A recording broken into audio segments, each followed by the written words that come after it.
අයිබන් ඔබ සියලුම දෙනාට ඔබ දන්නවා මේ වේලාව කැළඹෙන දේශපාලනයේ කතාව සුලිය ඔබේ නිවහනට එන වේලාව. අද දවසේ විශේෂයෙන් දේශපාලනයෙන් ටිකක් එහාට ගිය මාතෘකාවක් පිළිබඳව අපි කතා කරන්න බලාපොරොත්තු වන බව පළමුව ඔබට සිහිපත් කළ යුතුයි. ඒ අතරේම විශේෂයෙන් ගෙවුණු සතය දේශපාලනයේ මේ සියලු කාරණා තුළ සැඟවී තිබුණත් එලිපිට දේශපාලනයට එහා ගිය සමාජීය කාරණාවන් පිළිබඳ වැඩි අවධානයක් යොමු වුණු සතයක් බවට පත් වුණු බව ඔබ අප කවුරුත් දන්නවා. ඒ අතරින් විශේෂයෙන්ම පර්ල් එක්ස්ප්‍රස් නෞකාවේ ඇති වුණු ගින්න සමග ඇති වුණු පාරිසරික බලපෑම් පිළිබඳ සංවාදයක් රට තුළ ගොඩනැගෙමින් තිබුණා. ඒ වගේම ඒ අතරතුරම රසායනික පොහොර සහ රසායනික පොහොර තහනම සහ ඒ අතරතුරේ විශේෂයෙන්ම අපේ කාබනික පොහොර භාවිතය පිළිබඳ සංවාදය තවදුරටත් ඉදිරියට යමින් තිබුණා. එමෙන්ම ගෙවිගේ සතිය තුළ විපක්ෂ නායකවරයාට සහ එම මැතිනියට කොරෝනා ආසාදනය වීම පිළිබඳ පුවතක් වාර්තා වීමත් සමග පාර්ලිමේන්තු කොරෝනා පොකුරක් පිළිබඳ කිසියම් ආකාරයක අවදානමක් මතුවෙමින් තිබුණා. වාසනාවකට එය දීර්ඝ ලෙස ඉදිරියට නොයන්නක් බවට පත් වුණා. ඒ වගේම මේ සියල්ල අතරේ කොරෝනා ප්‍රතිශක්තිකරණය ඇති කරන්නා වූ එන්නත් කරන වැඩපිළිවෙල කිසියම් ආකාරයක මතවේද ඇතැම් අවස්ථාවල මත වුණත් ඒ සියල්ල මැද්දෙන් ඉදිරියට යමින් තිබෙනවා. මේ සියල්ල අතරෙහි කාගේත් වැඩිම අවධානය යොමු වී තිබෙන්නේ කොරෝනා උදුර පිළිබඳව විශේෂයෙන් දීර්ඝකාලීනව මතුවෙමින් තිබුණු මාතෘකාවක් අනුව රටේ සංචරණ සීමාවන් පැන වුණා. ඒ සීමාවන් අද දවසේදී තවදුරටත් දීර්ඝ කරන බව වාර්තා වුණු අතරේම අද දවසේදීත් ආසාදිතයින් 3300කට වැඩි ප්‍රමාණයක් වාර්තා වුණා. ඒ වගේම මේ වන විට අවාසනාවන්ත ලෙස 1500කට වැඩි ප්‍රමාණයක් කොරෝනා උවදුරින් මිය ගොස් තිබෙන බවත් අප විශේෂයෙන්ම සිහිපත් කරනවා. මේ සියල්ල අතරේ අද දවසේ මේ සියල්ලෙන් එහාට ගිය මාතෘකාවක් පිළිබඳ අපි අවධානය යොමු කරන්නට සූදානම්. මේ කැළඹෙන දේශපාලනයේ කතාව සුලිය.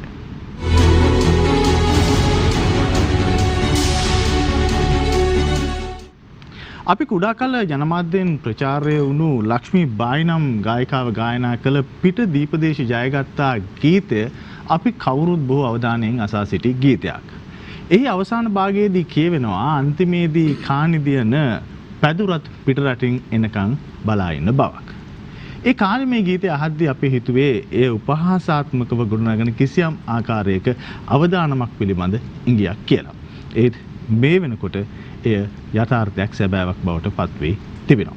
එවන් තත්වයක් තුල අප එතනින් ඉදිරියට ගමන් කරන්නේ කෙසේද?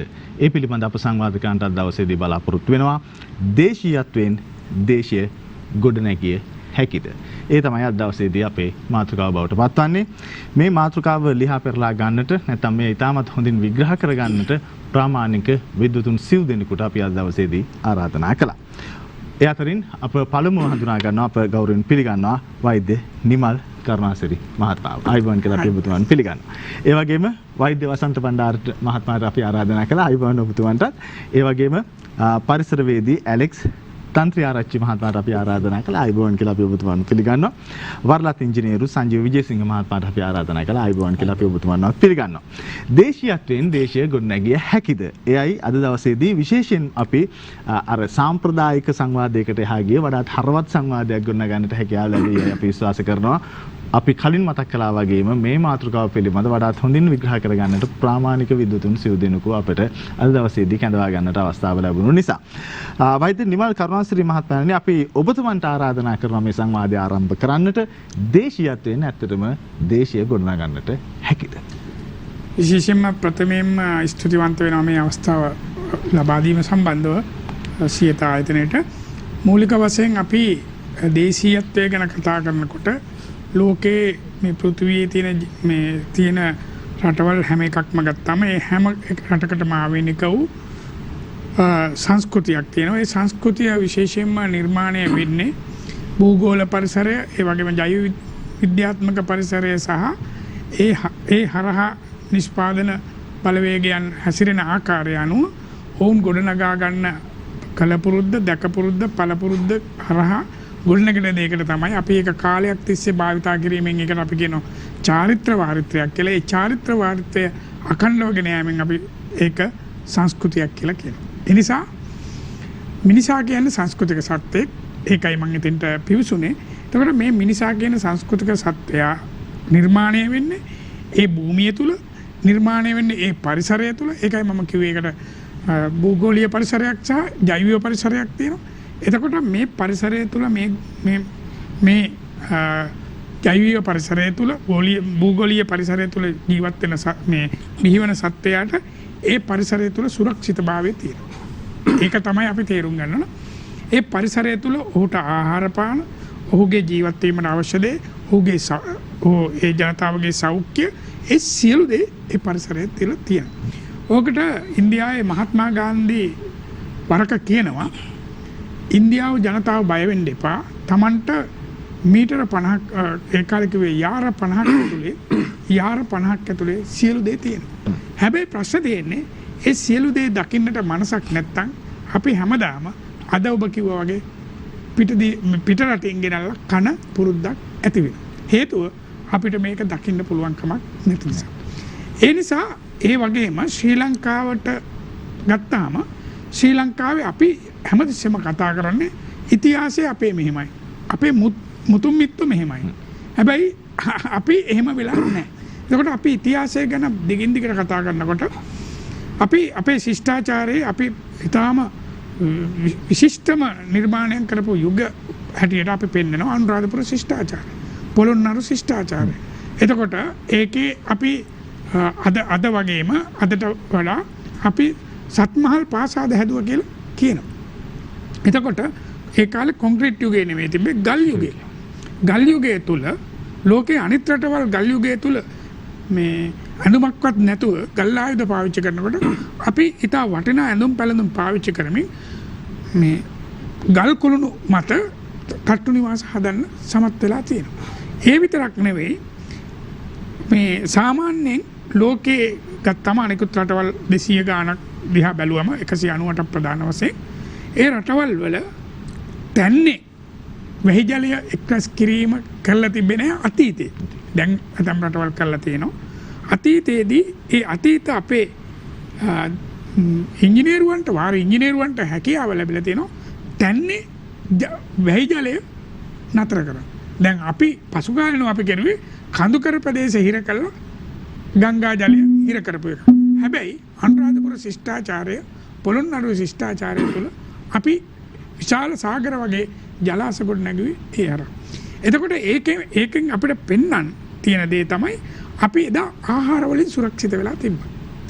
ඒ විතරක් නෙමෙයි ආහාර වලින් සුරක්ෂිත වුණාට විතරක් හරියන්නේ මේ මිනිස්සු මහා දැවැන්ත ඒ වගේ වැව් දාග හදන්න මහා ශක්ති සම්පන්න මිනිස්සු සිටිය යුතුයි. මහා ශක්ති සම්පන්න මිනිස්සු නිකන් බිහි වෙන්නේ නැහැ. මහා සෞඛ්‍ය සම්පන්න ක්‍රමවේද තියෙනවා. මහා දියුණු වෛද්‍ය ක්‍රම තියෙනවා. මහා දියුණු තාක්ෂණයක් තියෙනවා. එතකොට ඒ නිසා ඒ අතීතයේ තුල අපිට ජාමිතික සරස්මවල් පිළිබඳ තිබ්බ. ඒ නිසා තමයි දාගැබ් හදනකොට දාගැබේ කොත් කැරල්ලේ ඉඳලා පහළ පරිදි රවුම් හදනවා නම් පරිදිය. ඒ වගේම අපි චතුරස්‍රාකාර දේවල් අපි පාවිච්චි කරලා තියෙනවා. ඉතින් ඔබතුමාගේ කාලය අවසන් කමන්නේ අපිට ඒ කාරණාව අවසන් කරමු. මෙන්න මේ தත්ත්වයන් අපි තේරුම් ගත්තාම අපිට ගණිත ක්‍රමයක් තිබ්බා, වෛද්‍ය ක්‍රමයක් තිබ්බා, පරිපාලන ක්‍රමයක් තිබ්බා. ඒ සියල්ල මෙහෙවන දියුණු කළමනාකරන ශිල්ප ක්‍රම තිබ්බා. ඒ සියල්ල තමයි අපේ අතීත උරුමය. ඒ ජාමිතික ඥානය අපි අදත් අනුරාධපුරයේ ගිහලා රුවන්වැලිසෑය ළඟට ගියාට පස්සේ අර රුවන්වැලිසෑය ඉඳලා පියවර දෙකක් පිටිපස්සට ඇවිල්ලා කොත් කැරැල්ලේ උඩ බැලුවාම මුළු වටේම එක විදිහට අපිට පේන්නේ ඒ නිසා. ඇලෙක්ස් තන්ත්‍රාරච්චි මහත්මයාණනි දැන් මේ එතුමන් මතු කරපු කාරණාව එතනින් ඉස්සරහට යන්න ඔබතුමන්ට මම ආරාධනා කරනවා. ඔව් ප්‍රියල් දැන් අනුරාධපුරේ පටන් ගත්තොත් දැන් ඔය අනුරාධපුරේ මූලික වශයෙන්ම අපිට විශාල වාරි ජලාශ තියෙන විශාල ලොකු කලාපයක්. ඒකට මේකේ වර්ෂාව කොහොමද? දැන් අපිට මේ ලොකු කඳු බෑ. එතකොට දැන් අපි දන්නවා මේ අපිට මේ නයිට්‍රජන් දැන් අපිට ලබා ගන්න විදුලි ගැටීමෙන් තමයි අත්වශයෙන්ම වර්ෂාවරා නයිට්‍රජන් ෆ්ලෝට එන්නේ. ඒකට එහෙම නැත්නම් අර හාබෝබස් කියන සිස්ටම් එකට ගිහලා විශාල මේ දේවල් ඉන්ධන යොමු කරලා තමයි ඔය අපිට හදාගන්න වෙන්නේ වායුවල තියෙන නයිට්‍රජන් ඇදලා ගන්න. නමුත් දැන් අපේ තාක්ෂණය එදා තිබුණා මේ දැන් මේ දනරින ආරෝපණය බෙන් කරගන්න පුළුවන් ක්‍රමවේදයන් තිබුණා අපේ ඥානෙ. ඒක උඩ තමයි වර්ෂාව ගත්තේ අනුරාධපුරේට. මේ වුණාද ලොකුවට මේ අපිට කතා කරන්න වෙනම විශයක් වගේ කතා කරනවා. මේ යම් සංඥාවක් තමයි කළේ වර්ෂාව ගැනීමේ ක්‍රමවේදයක් තිබුණා. ස්තූප හරහා ඒක හරිම අපිට අදත් හිතන්න බැරි විද්‍යාවක් ඒක. එතකොට දැන් මේ තත්ත්වයන් ඇත්ත වශයෙන්ම කල්පනා කරලා බලපුවාම අපේ ඥානය මොනතරම් ගැඹුරුද කියන කාරණාව කියන කාරණාව තිබුණේ මේ ප්‍රියල් අපේ ඥානෙ සම්පූර්ණ තිබුණේ සංස්කෘත වල සහ පාලි භාෂාවේ. මේවල තමයි අපේ ඥානෙ තිබුණේ. දැන් මේ භාෂා දෙකම නැති කළාට පස්සේ අපේ ඥානෙ ගියා. අපේ ඥානෙ සමහර ඒවා අපේ රටින් ගියා. තිබුණ පොත්පත් ඒවා කියවන දැන් මම හිතන්නේ පාලි සහ සංස්කෘත ඉගෙන ගත්ත අන්තිම පරම්පරාව අපි වෙන්නේ නැති ස්කෝල් වල 7 8 පාලි විෂයක් හැටියට කරමු. ඊට පස්සේ මේක පිරිවෙන් මට්ටමේ හරි රැකගෙන ආව යම් කාලයක්. එතකොට ඇත්ත වශයෙන්ම මේ ඥානය සම්පූර්ණයෙන්ම රැඳිලා තිබුණේ මේ භාෂා දෙක උඩ. තන්ත්‍රාජ් මහත්තයා අපි ඔතනින්ම පොඩි පැහැදිලි කිරීමක් ලබා ගමු.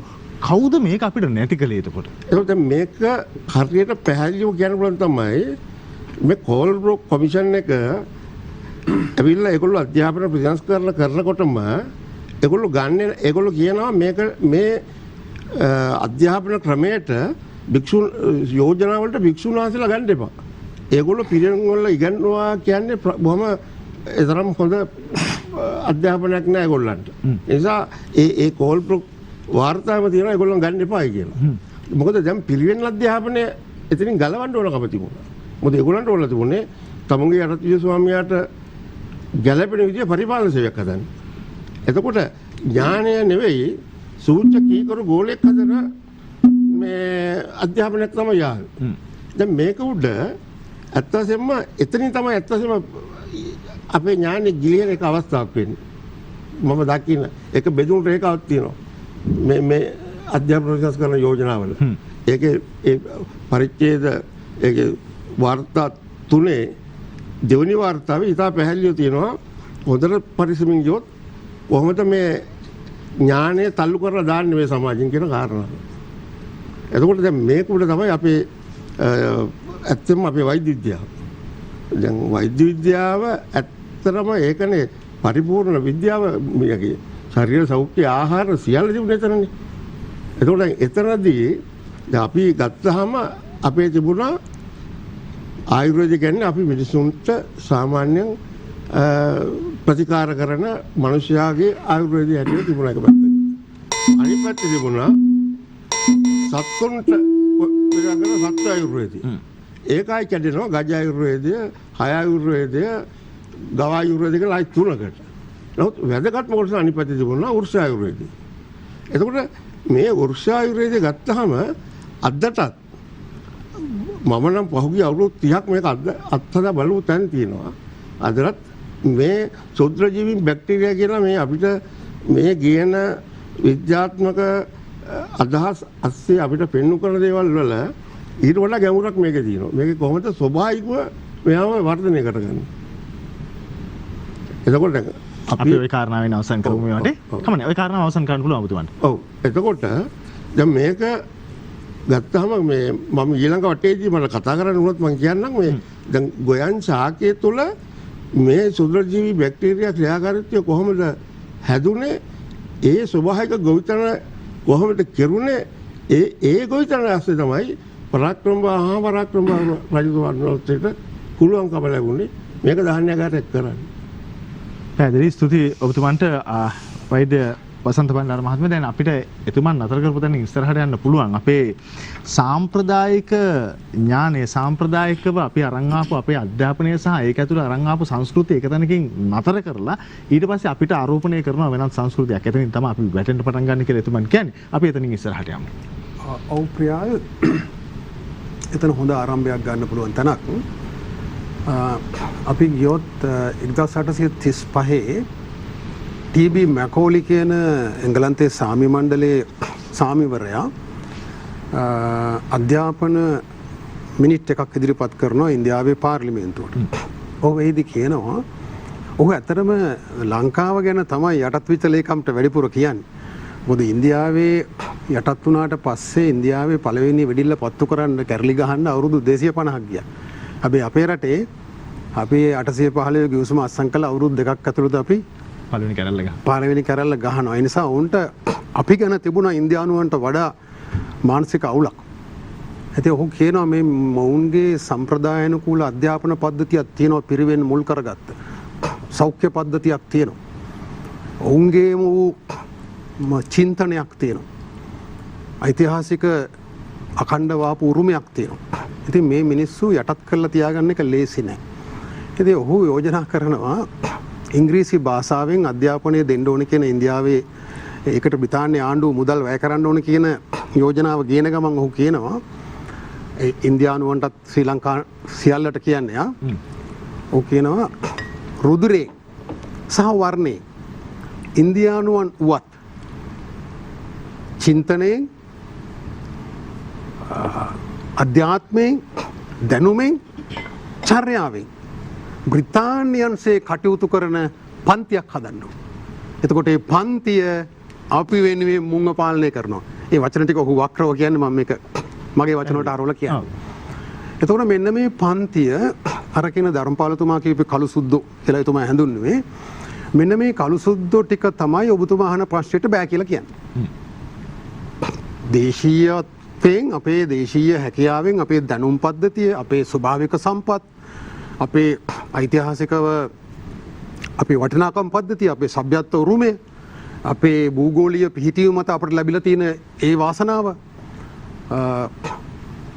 දේශගුණික තත්ත්වයන් නිසා ලැබිලා තියෙන විශේෂ වාසික තත්ත්වයන් මේව පාවිච්චි කරලා අපිට නැගී සිටින්න පුළුවන් ලෝකේ දියුණුම ජාතියක් විදියට කියන එක අපි කිව්වොත් බෑ කියලා කියන්නේ අර මැකෝලිගේ දරුවෝ. ඒ කියන මානසික වහල්ලු අර කියන කළු සුද්දෝ ටික තමයි මේක බෑ කියලා කියන්නේ. ඒතර මේක මන්ත්‍රයක්සේ කියනවා මේක අධ්‍යාපනයටත් උගන්වනවා. දැන් අපි මේ කියන්නේ අපේ දේශීයත්වයේ මත නැගී සිටින්න පුළුවන් කියලා කියන්නේ මේ ලෝකයේත් එක්ක තියෙන සම්බන්ධය වහලා මේක පොඩි දූපතක් විදියට අපි තනියෙන් ජීවත් වෙමු කියන එක නෙවෙයි. ඒ සම්බන්ධතා ලෝකයේ අපි ඓතිහාසිකව අපේ මේ ශිෂ්ටාචාරය තුළ අපි අවුරුදු 10 ගණක් ලෝකයේ සමග ගනුදෙනු කරපු ජාතියක් මේ සේද මාවතේ මේ වාණිජ්‍ය කටයුතු වල ඉදිච්ච ජාතියක්. ඒ නිසා අපි මේ දොරවල් වහගෙන ලෝකයට විවෘත නොවි සංවර්ධන න්‍යාය පත්‍රයක් ක්‍රියාත්මක කරනවා කියන එක නෙවෙයි. හැබැයි ලෝකයේ බොහෝ රටවලට වඩා අපිට ඒ ස්වභාව ධර්මයේ වාසනාව තියෙනවා. අපිට අපේ දේශීය සම්පත් දේශීය දැනුම් පද්ධතිය විශේෂයෙන්ම දේශීය අපේ පිරිස් බලය අපේ මානව සම්පතේ තියෙන හැකියාවන් ඒ සුවිශේෂත්වය ඒ සියල්ල පාවිච්චි කරලා අපිට ඉතා ශක්තිමත් නැගී සිටීමේ විභවය තියෙනවා. ඒ පළමුවෙන්ම මෙන්න මේ කියන අර කළු සුද්දු අර මානසික වහල්ලු අර මැකෝලිගේ දරුවන් බැහැ කියන අයට එක අපි ගනුදෙනුව බේර ගන්න ඕන. ඉතින් එහෙම අය ඉතිහාසයේ හිටියා සදා හැමදාම. අපි නිදහසෙන් පස්සේ පාලන බලය දුන්නේ එහෙම පිරිසකට. හැබැයි ඒක ඉක්මනින් වෙනස් වුණා. 50 දශකයේ 56 පෙරලියෙන් පස්සේ එහෙම පුළුවන් කියන මිනිස්සු ටිකක් ඇති වුණා මේ රටේ. ඊළඟට 70 දශකෙත් එහෙමයි. එහෙම රාජ්‍ය නිලධාරීන් පිරිසක් මහා සමාජයේ දැනුවත් පිරිසක් සමාජ ක්‍රියාකාරීත්වයක් ඉතින් අපි විශ්වාස කරනවා නැවත ඒක ඇති කරන්න පුළුවන් කියලා. විශේෂයෙන්ම මේ කොවිඩ් වසංගතය තුළ අපි වැටිලා ඉන්න අගාධය පරණ දේවල් කරලා පරණ විදියට මේ පරාදීන ආර්ථිකය තවදුරටත් නැගී සිටින දේ අඩු ගානේ පවත්වාගෙන යන්නවත් බැරි වෙනවා. ඒ නිසා අලුතින් හිතලා අලුතින් අපිට නැගී සිටීමේ න්‍යාය පත්‍රයක් සකස් කරන්න මේක හොඳම අවස්ථාව. ඩොක්ටර් අපි ඊළඟ වටේදී අනිවාර්යෙන් අපිට තවදුරටත් මේක විග්‍රහ කරගන්නට අවස්ථාව ලැබෙවි. සංජීව විජේසිංහ මහත්මයා විශේෂයෙන්ම වරලත් ඉංජිනේරුවරයෙක් හැටියට ඒ ශාස්ත්‍රයත් එකතු කරලා ඉවරලා අපි දැන් මේ කතා බහ තවදුරටත් ඉස්සරහට යන්න ඔබතුමාට ආරාධනා කරා.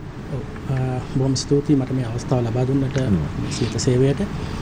දැන් දේශීයත්වයෙන් දේශීය ගොඩනැගීම කියන මාතෘකාවෙන් අපි කතා කරනකොට මේ දේශීයත්වය කියන්නේ මොකක්ද කියන කාරණේ. කියන දේශීයත්වය කිව්වහම ඒක හුදෙක් අපේ වීමම නෙමෙයි මෙතන වැදගත්ම කාරණේ වෙන්නේ. දැන් මේ දේශීයත්වයේ කිව්වම දේශීය දැනුම. ඒ කියන්නේ අපි හැම දෙයක්ම අපේ දැනුමක් මතනේ අපි නිර්මාණය කරගන්නේ. දැන් අපි මේ කතාවට අද එළඹෙන්නේ මේ අවුරුදු 100ක් විතර අපි මේ සංවර්ධන මාවතක් දිගේ ගිහිල්ලා, හති වැටිලා, ඇද වැටීම් වලට ලක් වෙලා මේ විශාල කොවිඩ් අර්බුදයකට මුහුණ දෙන ගමන් ඒකටත් උත්තරයක් හරියට නැතුව අපිට විශාල වල්මත් වීමක් යට තමයි මේ කතා කරන්නේ. එතකොට දේශීයත්වයේ කිව්ව මේ දේශීය දැනුම ගත්තොත් එහෙම මොකද්ද බටහිර දැනුම ඉක්මවා යන අපේ තියෙන ප්‍රධාන සාධකේ, ප්‍රධාන සංඝටකේ මොකද්ද කියලා අපි ගැඹුරින් කල්පනා කරොත් එහෙම මම දකින්නේ අපේ දැනුම් පද්ධතියේ තියෙන අධ්‍යාත්මික සංරචකය. ඒ අධ්‍යාත්මිකත්වය කියන එක බටහිරට නැහැ. ඒ හින්දම මේ දේශීයත්වය තුළ අපි වටහාගත් පුළුල්ම සාධකයක් වන මේ ජීවය. ජීවය කියන දේ තේරුම් ගන්න බටහිරට බෑ. මොකද ඒකට අවශ්‍ය කරන ප්‍රවේශය තියෙන්නේ අධ්‍යාත්මිකත්වය තුළ. ඒ අධ්‍යාත්මික දියුණුව තුළ.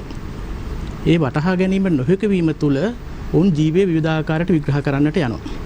ඒ විග්‍රහ කරන්න යන්නේ ඇත්තටම අර 15 වෙනි සතවර්ෂයෙන් පස්සේ ඇතිවෙච්ච බටහිර ඇතිවෙච්ච පුණ්ඩු ව්‍යාපාරයත් එක්ක පැන නැගුණු මේ නිව්ටෝනියානු භෞතිකය හරහා තමයි මේ හැම දෙයක්ම දිහා ඒගොල්ලෝ බලන්නේ. ඒ හින්දා ඒගොල්ලන්ට කවදාත් මේ ජීවය කියන දේ හඳුනා ගන්න ලැබෙන්නේ නැහැ. බැහැ උන්ට. එතකොට ඒ ප්‍රවේශය ගන්න පුළුවන් වෙන්නේ අපිටයි. එතකොට දැන් මම සිවිල් ඉංජිනේරුවෙක් විදියට වුණත් මම දන්නවා අපේ ක්ෂේත්‍රයේ වැඩ කරද්දි පවා විශේෂයෙන්ම වාරි මාර්ග ඉදිකිරීම් ක්ෂේත්‍රය ගත්තොත් විහෙර විහාර මේවා ඉදිකිරීම් ගත්තොත් මේවා සුවිශේෂ ආකාරයක් තියෙනවා. ඒව අපිට මේ තියෙන නිව්ටෝනියානු යාන්ත්‍රණයෙන්ම විග්‍රහ කරගන්න බෑ. සමහර කොටස් අපිට විග්‍රහ කරගන්න පුළුවන්. නමුත් ඒව නිර්මාණය වුණේ කොහොමද එහෙම කියන දෙයට අපි උත්තර හොයද්දී අපිට තේරෙනවා මෙන්න මේ අධ්‍යාත්මික සංරචකයේ තියෙන වැදගත්කම. විශේෂයෙන්ම රුවන්වැලි මහාසෑය ගොඩනැගිමින් මම වෙනත් තැනකත් මේක කිව්වා. මේ ආර්ය ඉන්ද්‍රිය ඉර්ධීන් 3ක් යොදාගෙන තියෙනවා. රාජ ඉර්ධිය, ආර්ය ඉර්ධිය සහ දේව ඉර්ධිය කියන. මේ ඉර්ධීන් 3ම අපේ දැනුම් පද්ධතිය තුළ ප්‍රධාන වශයෙන් තිබිලා තියෙනවා. ආර්ය ඉර්ධිය විදියට ගත්තොත් මේ ආධ්‍යාත්මික දැනුම මේ කියන්නේ වෙන මොකක්වත් නෙමෙයි. දියුණු කරගත්ත මනසකින් ඥානකින් යුතුව මේ ලෝකයේ දකින්න තිබිච්ච හැකියාව.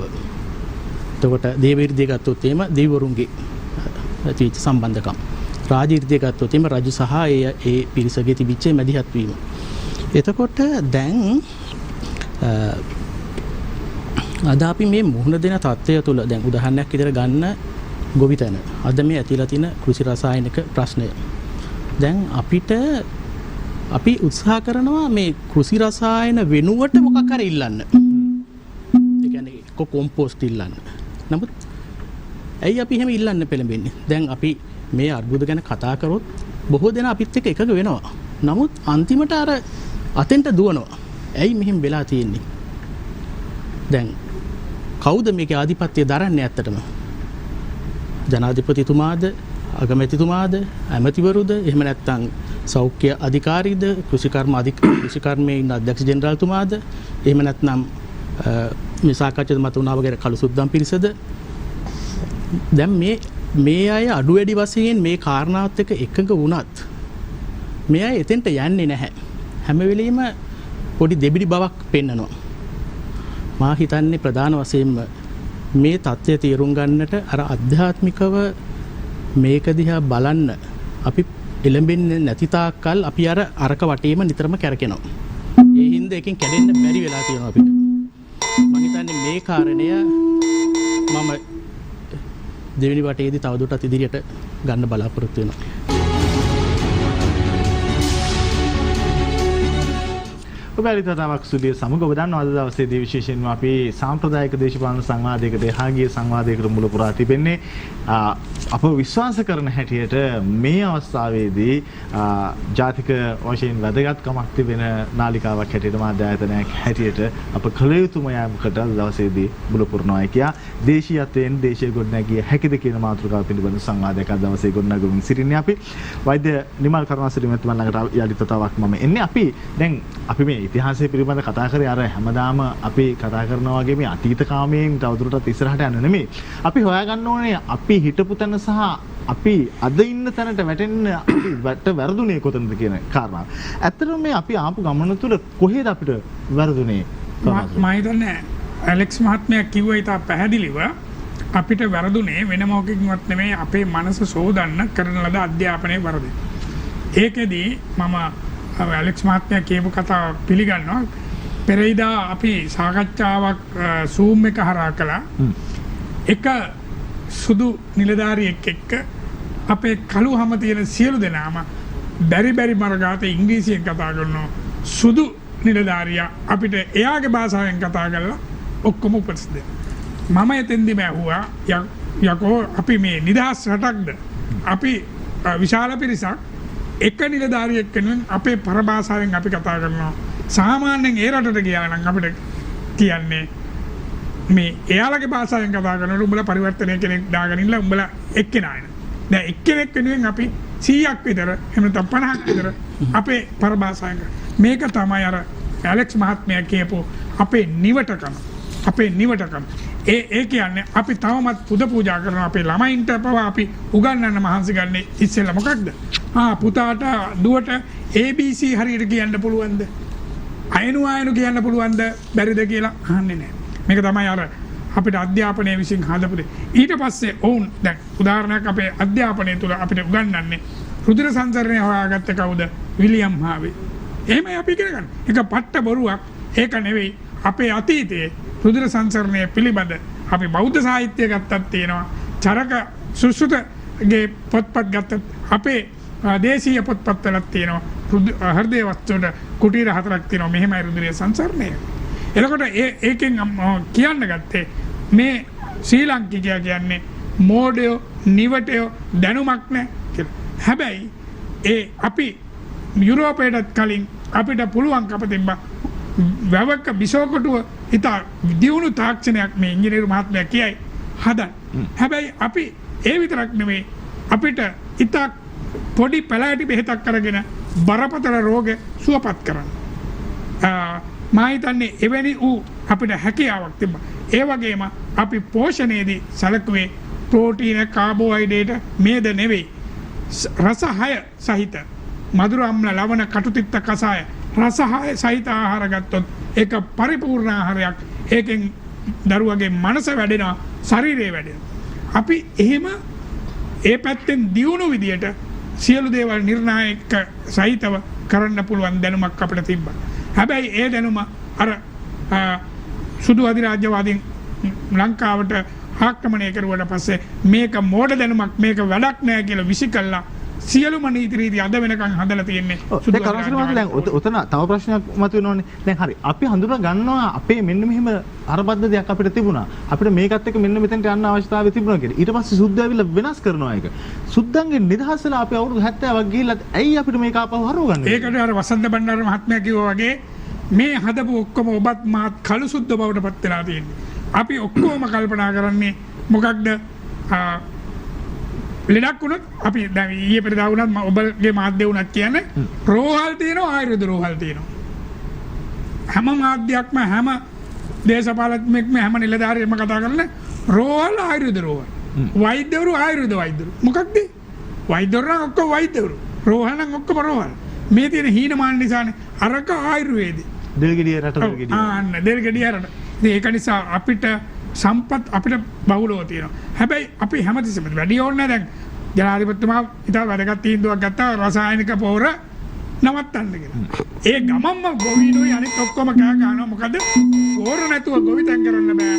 ඊට පස්සේ එහෙනම් කොම්පෝස්ට් පොහොර කියලා යෝජනා. ඒ කොම්පෝස්ට් පොහොර අපිට හදා ගන්න බෑ. පිටරටින්ම ගේන්න ඕනේ. ඉතින් රසායනික පොහොර ගෙනවත් එකයි කොම්පෝස්ට් ගෙනවත් එකයි පිටරටින් නම. ඊට වැඩි හානියක් වෙන්න පුළුවන්. ඒ නිසා මෙන්න මේ වගේ හීනමානේ අපිට බෑ. අපිට කිසිවක් බෑ. අපිට පිටරටින් ආවොත් විතරයි පුළුවන් කියන මනෝභාවයක් තියෙන තාක්කල් අපිට ඉස්සරහට යන්න බෑ. ඒ නිසා තමයි දේශීයත්වයේ තුල තිබිච්ච සංස්කෘතික අභිමානය ඒ වගේම ඒ තිබිච්ච තාක්ෂණය අපි කියන්නේ ඒක දියුණු කරන්න ඕන. ඒ තාක්ෂණය දියුණුවෙන් අපිට පුළුවන් කියන එක වැදගත් දේ තමයි. ප්‍රශ්නේ තියෙන්නේ අපිට සම්පත් නැතිකමවත් දැනුම නැතිකමවත් නෙවෙයි. අපේ ආකල්පය තුල අපිට එහෙම දියුණු බවක් නැහැ. උදාහරණයක් මම කියන්නම්. ශිෂ්ටාලන් වල තමයි අපි හැමෝම දන්නේ හොඳම චොක්ලට් හදන්න. හැබැයි එහෙ කොකෝ වෙන්නේ නැහනේ. හැබැයි ඒ රට කොකෝ වලට ප්‍රසිද්ධයි. ජපානය අපිට තරම් සම්පත් තිබෙන්නේ නැහැ. හැබැයි ජපනා හපනා කියලා සංකල්පයක් හදලා තිබුණා. එහෙනම් මේ රටවල් දියුණු වෙන්නත් අනිත් රටවල් අපි දියුණු නොවෙන්නත් මොකක්ද එකම හේතුව? අපි හැමතිස්සෙම අපේ ආකල්ප වලින් අපිට නෑ අපිට බෑ. අපි මොකක් හරි වුණාම කියන ණය ගමු. ණය අරගෙන ගෙවා ගන්න බැරුව නම් ණය දීපේ කාටම කියන උඹ තියාගනින් කියලා. මෙන්න මෙවැනි තැනකට එන තාක්කල් අපේ රට දියුණු කරන්න බෑ. මොනවා ගත්තත් මොනවා. ඒ නිසා ආකල්පමය වශයෙන් අපේ තියෙන සම්පත් දියුණු කරන්න අපිට හැකියාවක් තියෙනවා. උවමනාවක් තියෙනවා. අපිට හැකියාව තියෙනවා. උවමනාවක් නැහැ. ඒ උවමනාව ඇති වෙන්න යහපත් ආකල්පයක් තියෙන්න ඕන. ඒ යහපත් ආකල්පය විතරයි අපිට දියුණු වෙන්න පුළුවන්. මොකද ජපාන්නෝ කියනවා මගේ මිත්‍රයෝ කියනවා ජපානයේ දෙවෙනි ලෝක යුද්ධයෙන් පස්සේ ජපානට තිබ්බේ නෑ ඉරිදාවක් කියලා. ඉරිදාවක් තිබ්බේ නෑ. මොනවද තිබ්බේ? හැම සමුදා අඟහරුවාදා බදාල් බ්‍රහස්පතින්දා සිකුරාදා සෙනසුරාදා ආයි සමුදා. ඒ කියන්නේ ඉරිදාවත් රට ගොඩ නගන්න වෙහෙස මහන්සි වුණා ඔවුන්ගේ පරම්පරාව. අපි මේ රටේ අන්න ඒ විදිහට මිනිස්සු සූදානම් කරන්න ඕන. දැන් 5000 දෙනවා ගොම 5000ට පොලිං ගහනවා මිසක් නෑ 5000 එපා. අපි රට වෙනුවෙන් 25000ක් හම්බ කරන්න අපි මහන්සි වෙනවා. ඒ විදිහේ ආකල්පයක් අපිට හැදෙන්න ඕන. ස්තුතියි ඔබතුමන්ට. ඉතාමත් හොඳ තැනකට අපි පැමිණෙමින් තිබෙනවා. විශේෂයෙන්ම තන්ත්‍රාරච්චි මහත්මයා දැන් ඔබතුමන් ඉස්සෙල්ලා අදහස් දක්වන අතරතුරේ අපේ සාම්ප්‍රදායික අපිට තිබ්බ කෘෂිකාර්මික ක්‍රමවේදයේ බිඳවන තැන පිළිබඳව සටහනක් කළා. අපි ඒකත් එක්ක මේ කතාව ඉස්සරහට අරන් යමු. දැන් මේ ජීවන කලාවේ සියලු අංගයන් අපි දැන් මේක මම කතාවත් මම මේකට ගත්තාම අපේ ඇත්තම අපේ සියලුම දේවල් අපිට නිර්මාණය වෙන්නේ අපි තේරුම් ගත්ත දෙයක් උඩ. ඒක තමයි අර අධ්‍යාත්මික කියලා කියන්නේ. මොකද වර්ධනය සහ දි รา පත් වීමේ චක්‍රය. වර්ධනය වෙනවා දි รา පත් වෙනවා. මේ චක්‍රය හොඳට තේරුම් ගත්ත සමාජයක් අපිට තිබුණා. ඒක තේරුම් ගන්න මම හිතන්නේ ලේසි පුළුවන්කමක් නෑ. හොඳ අධ්‍යාත්මික වශයෙන් නොබෙරුවයට. එතකොට දැන් මේක ඇත්තම එකක දැන් ඕනම දෙයකට මේක ආදේශයක් එකක් අනිකේ ප්‍රතිපූර්ණයි. එතකොට දැන් මෙන්න මේක තේරුම් ගත්ත මේක තමයි අපි මේක තේරුම් ගැනීමම තමයි අපි තිබුණ දර්ශනය. මේක දර්ශනය.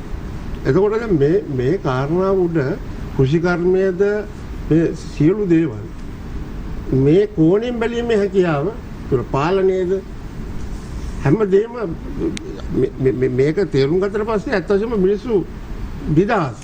මම දන්නේ මම කියන දේ මට මීට වඩා කියන්න අමාරු නෑ. පැහැදිලි. ඔව්. මිනිස්සු නිදහස්. ඒ කියන්නේ බොහොම නිදහස් මිනිස්සෙක්. මේක තේරුම් ගත්තට පස්සේ මොකද ජීවන චක්‍රය වර්ධනය සහ දි รา පත් වීමයි කියපුවම තේරුම් ගත්තට පස්සේ මේ සියලු දේවල් එක අස්සනේ තියෙන්නේ. එතකොට දැන් ඒක පාලනයේද දැන් රජවරුන් ඒ කාලේ ගත්තොත් අපි හොඳටම දන්න එකක් තමයි මදන 6 වෙනි අග්බෝ රජු වෙනවා කොණ්ඩවටවන සෙල්ලිපිය. කොණ්ඩවටවන සෙල්ලිපිය මොකද තියෙන්නේ? ඒ මිනිස්සුන්ට ඒගොල්ලන්ට විසඳා ගන්න බැරි කෘෂිකාර්මික ප්‍රශ්නයකට අරගම කියන ගමේ මිනිස්සුන්ට රජු කියලා කියනවා. ඕගොල්ලෝ එකතු වෙන්න සාකච්ඡා කරන්න ඕගොල්ලන්ට ගැළපෙන විදිහට මේ නීති ටික හදාගන්න. ඊට පස්සේ ගලක කොටලා දෙනවා මෙන්න නීතිය. අන්න නීති සම්පාදනය. ඒතර එහෙම ගිහිල්ලා මිනිස්සුන්ට කියන්න අර අධ්‍යාත්මය කොහොම වෙන්න ඕනද කියලා හිතන්නකෝ. ඒතරගේ හිටිය ජනතාව වෙනුවෙන්. ඔව් එතකොට එතන උද්දච්චකමක් තිබුණා ඒ වැඩේ කරන්න බෑනේ.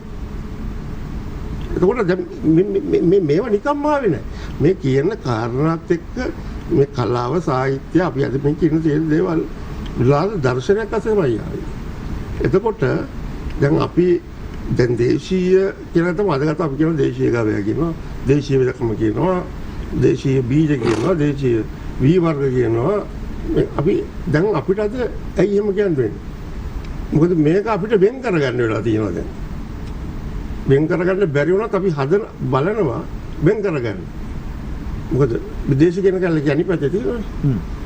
එතකොට මේකෙන් අපිට තේරුම් ගන්න තියෙන්නේ මේ මිනිස්සුන්ගේ අධ්‍යාත්මය ඇතුලේ මේක තියෙන. එතකොට දැන් මේක කෘෂිකාර්මික තුලක් තියෙනවා. මේ සමාජයේ හැම මිනිහෙක්ම තියෙනවා. එතකොට දැන් අපේ අධ්‍යාපනයේ තියෙන ප්‍රධානම දේ තමයි මේ ගොවියා තුළ ඉන්න විද්‍යාඥාව උඩට උරුප්පලා ගන්න බෑ. වෙන්නේ ඒක නෙවෙයි. මිනිහාට කියනවා මෙන්න මේක තමයි උඹ පාවිච්චි කරන්නේ. එයා ගොල්ලන්ට වෙන දෙයක් දාන්න. එතකොට ඔහුට කවදාවත් උඩට එන්න බෑ. මෙන්න මේක මහා බරපතල ප්‍රශ්නයක්. දැන් හර්ථ විප්ලවීලා කියනවා මෙන්න මෙහෙමයි මෙන්න උඹලා ගැදේ තියෙන ඇට ටික අපිට දීපල්ලා. මෙන්න මේ වී ගහපන් මේ පොරමල්ල ගහපන්. ඉතින් අපි චක් දාලා අපි යටපත් වෙනවා. මොකද අපි ඒ වෙනකොට අපි යටත් මානසිකත්වයන් යටතේ අපි ඒවට හැඩගස්සන විදිහේ සමාජ ගොඩනගලා තිබුණා. ඒ ඕකට ගොඩනගන ප්‍රතිතර්කය තමයි අපේ තියෙන මේ සාම්ප්‍රදායික ඒ කෘෂිකර්මය අපි ගමු සාධකයක් හැටියට මේවට පුළුවන් ද මේ ජාත්‍යන්තරයේ දැන් ගොඩනගලා තියෙන දේවලුත් එක්ක හැප්පෙන්නේ නැත්නම් අපිට හුදකලාව රටක් හැටියට පවතින්න බෑනේ. එහෙම ඉන්නකොට පුළුවන් ද මේ අනිත් පැත්තට මේ ගමන යන්න අපේ තියෙන මේ සාම්ප්‍රදායික දෙයක් එක්ක කියලා. මේකෙදි වෙන්නේ දැන් අපි ගත්තොත් හර්ථ විප්ලවයේ මේ රටට එනකොට අපේ දේශීය පරිශ්‍රණ ආරම්භ වෙලා තිබුණේ. ඒක තමයි 4 8 9 හැදෙන්නේ. එතකොට දැන් මේක ආවට ගන්න අපි ජාත්‍යන්තරත් එක්ක බෑ වෙනවා. එතකොට වෙන්නේ මොකද්ද?